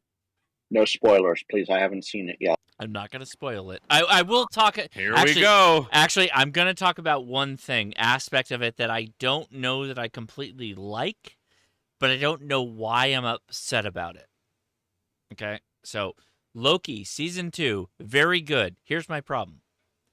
The Lokis all of a sudden get the ability to start doing like energy blasts again when they like nerf the Lokis hard. So I think that as a Norwegian person, the Loki aspect of it has always been like he's kind of been a weak villain. He's not very powerful. He's kind of just a trickster, and that's like it. And that's like he's not very strong. In the first season of Loki, he was kind of weak, but then in this now second season, he's all of a sudden got like energy blasts and all kinds of other crap.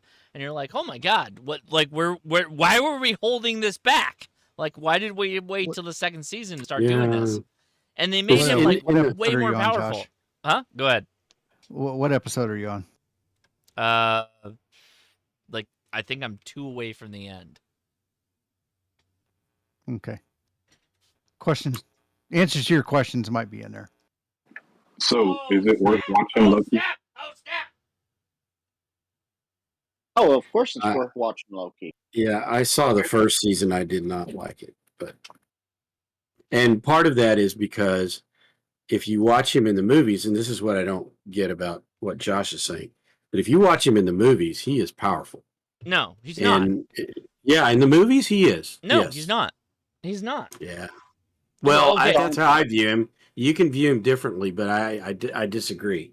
He was powerful. Otherwise, Don, you wouldn't they need just Thor to take him on. Don, they just make him look powerful. That's what it is. Yeah. That's good. Yeah, but they don't make him look very powerful here. It's like, and they make the female Loki way more powerful than our Okay. Loki, if you will.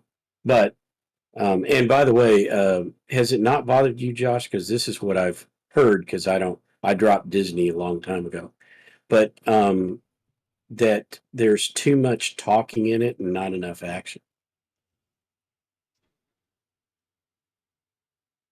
No, I wasn't upset by that.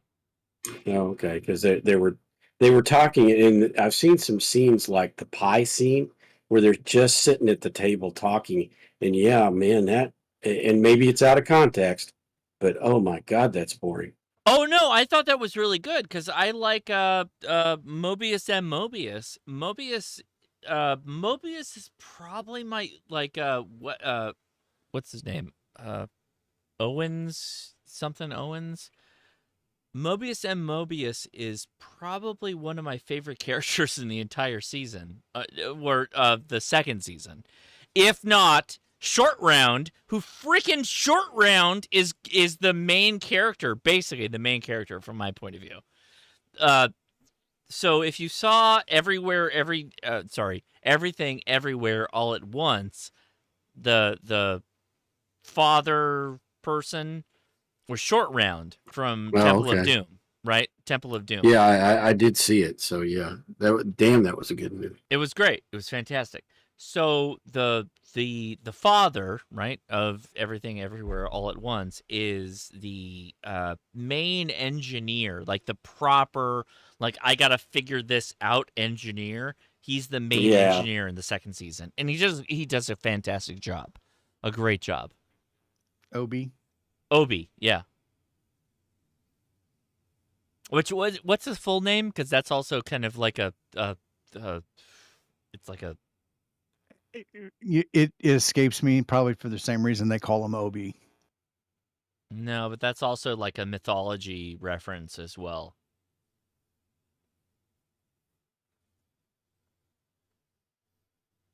And then I think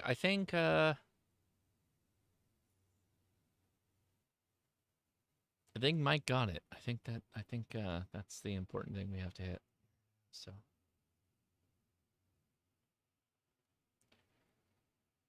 that's where we have to make a spot here. So here we go. Nope, we don't hear that.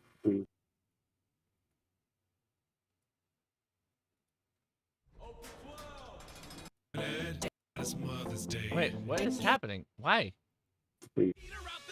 And who here is going to go see the Marvels? Wow, that's great. You want to just lay it down? Boys, let's get to it. All right, here we go. That guy.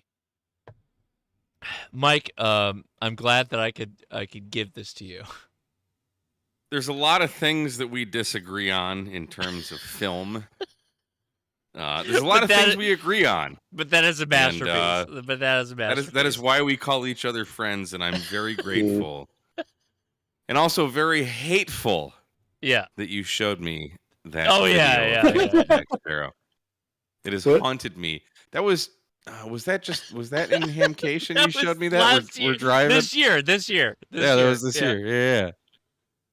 Oh my God.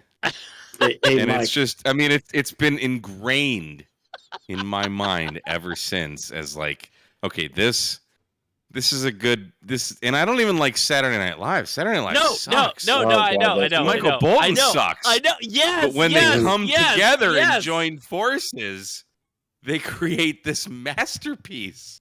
It's so bad. It's so bad. It's like, oh my God. It's so good, but it's so bad at the same time. I love it. It's fantastic. It's like fantastic. So it's like a cliche The Room, like main actors. Still haven't seen that.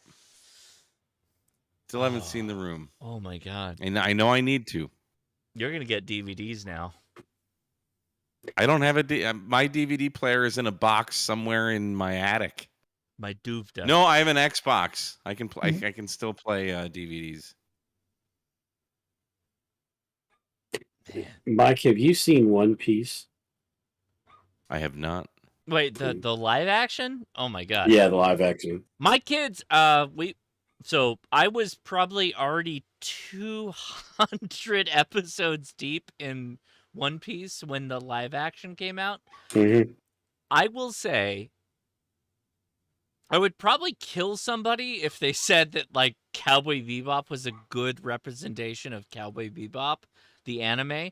But the One Piece anime is actually really, really good. Like Netflix actually achieved something. They made a good Yeah. thing that is actually really, really good. It is all the characters are spot on. Everything is really, really good. But oh my god, it's just not the same. It's not the same at all.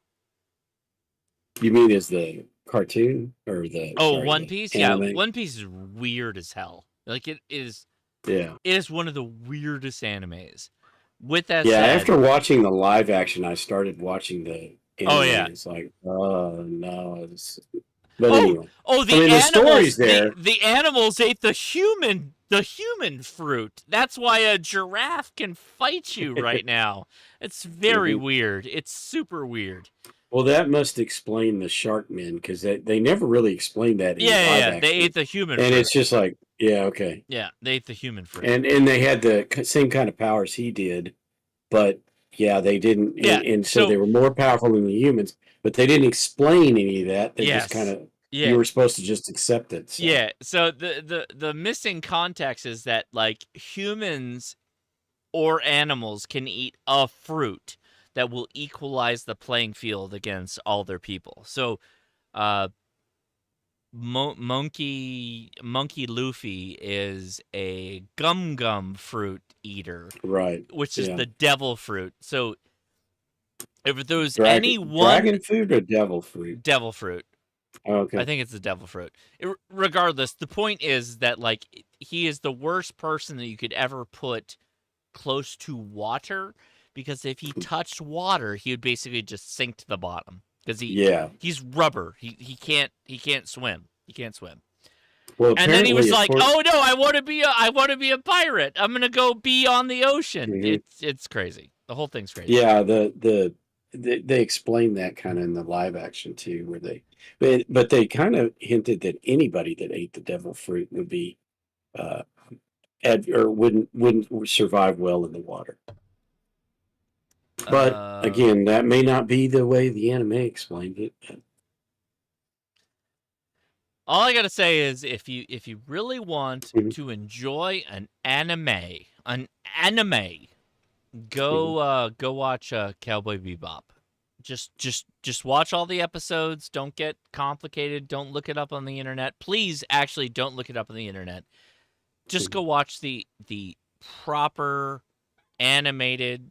You could do dubs. You could do subs. Actually, the dubs on Cowboy Bebop are probably one of the best animes ever that's ever been dubbed. But if you do it subs, that's fine too. Just go watch Cowboy Bebop. Period. Just like seriously, it's the best. It's the best. Yeah, it was on what was it? Cartoon Network. Adult a long Swim. time ago. Adult yeah, Swim. Adults. Yeah. That was the English dubs, but I've watched both of them, English dubs and the Japanese subtitle, and to be honest, the English dubs are the best. The English but you actors don't give are the Megumi best. Hayashibara. No, the English dubs are the best. They're so good. They're so good. But what was that one you were telling me was so good? Berserk or something like that, or started with a B. I know that, and I had trouble as hell finding it. Oh, I love the anime Berserk is amazing. It's really good. Okay, that was it. Yeah, then I watched a few episodes of it, and then I couldn't find it anymore. I think wherever I was watching it disappeared. Huh? Yeah. What's going on with your hair? Where's mommy going? She's going to work. I just guessed. My kid is back here, so I don't know what's going on with the bangs here. What are we doing here? What is this? All I hear is the dog. The hairstylist put too much gel. Oh my inside. god, there's so much gel. Yeah, the hairstylist put. That's so much bad. It's so bad. All right, we got to wrap up. We're gonna watch a movie. We're gonna watch watch more Loki. Oh yeah, we're gonna watch. Leia, you get if you leave, you tell mom. Tell mom if she leaves, she can't watch Loki. So, we watched most of the second season. It's good. Again. Edson doesn't like Loki. I don't care. We're still gonna watch it. Yeah, we're still gonna watch it. High five. There you go. So, here's my problem. Is they figured out. Oh yeah, the death whistle. Give me that. Give me It's mine. No. Shut up. What? You shut up. It's fine. I printed it. So the thing with Loki. Yeah. Loki's awesome. He has so The many first powers. season. The first season is like they made him sound really weak. Okay. They made him look like really weak and like not a good hero because he was in the TVA and the TVA was like, "Oh, there's no magic. We prevent all the magics." And then Why would you drop it? I don't know, I just did that. I'll pick it up. Okay. And then they went to a certain situation in the show where they were like, "Oh no, now you can do magic all the time." And he became like super powerful because again, he's a magical being. And it's There's this So- funny part where he said there's a setting Bring it. where there's like Talking there's a about- setting where you can't use magic, and then both the girl Loki Oh, yeah, and the yeah, boy yeah. Loki are like, turn it off. Yeah, just to prevent them from magicking. Wasn't he wearing They some kind of an prevented them inhibitor? from- No. so they It, could it do was it. the TVA prevents the magic. Oh my god, we got the second one. If you didn't see it, I'm sorry for spoiling for you. Okay, we're gonna go watch Loki now. We're gonna go watch Loki. No, I don't want to watch Loki. What are we watching? A scary movie. No. A scary movie? Okay. I want to watch Loki. No. Loki's a lot better. All right, we're gonna hop No, off. I hate Loki. Okay, we're gonna hop off. Get I off. hate Get off. you. We're gonna. Okay, hop off. I hate you even more. Oh my god. Oh, now you made mommy mad. No, go inside. I want to go over here. No, Just I'm one gonna second. wrap up. I'm gonna wrap up. Now I'm gonna do the Aztec death whistle. This is the Aztec death whistle in 3D print.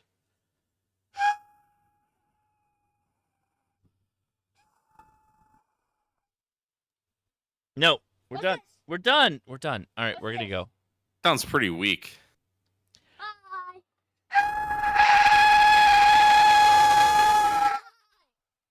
The Action Lab did one, and it sounded like a legit scream. It's pretty bad.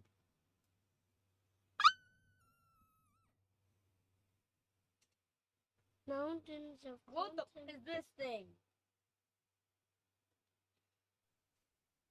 Hey Josh, are you going to be watching to see who has the killer Black Friday deals? I'm gonna make a video next week, man. What are you talking about? Next week after they're all over?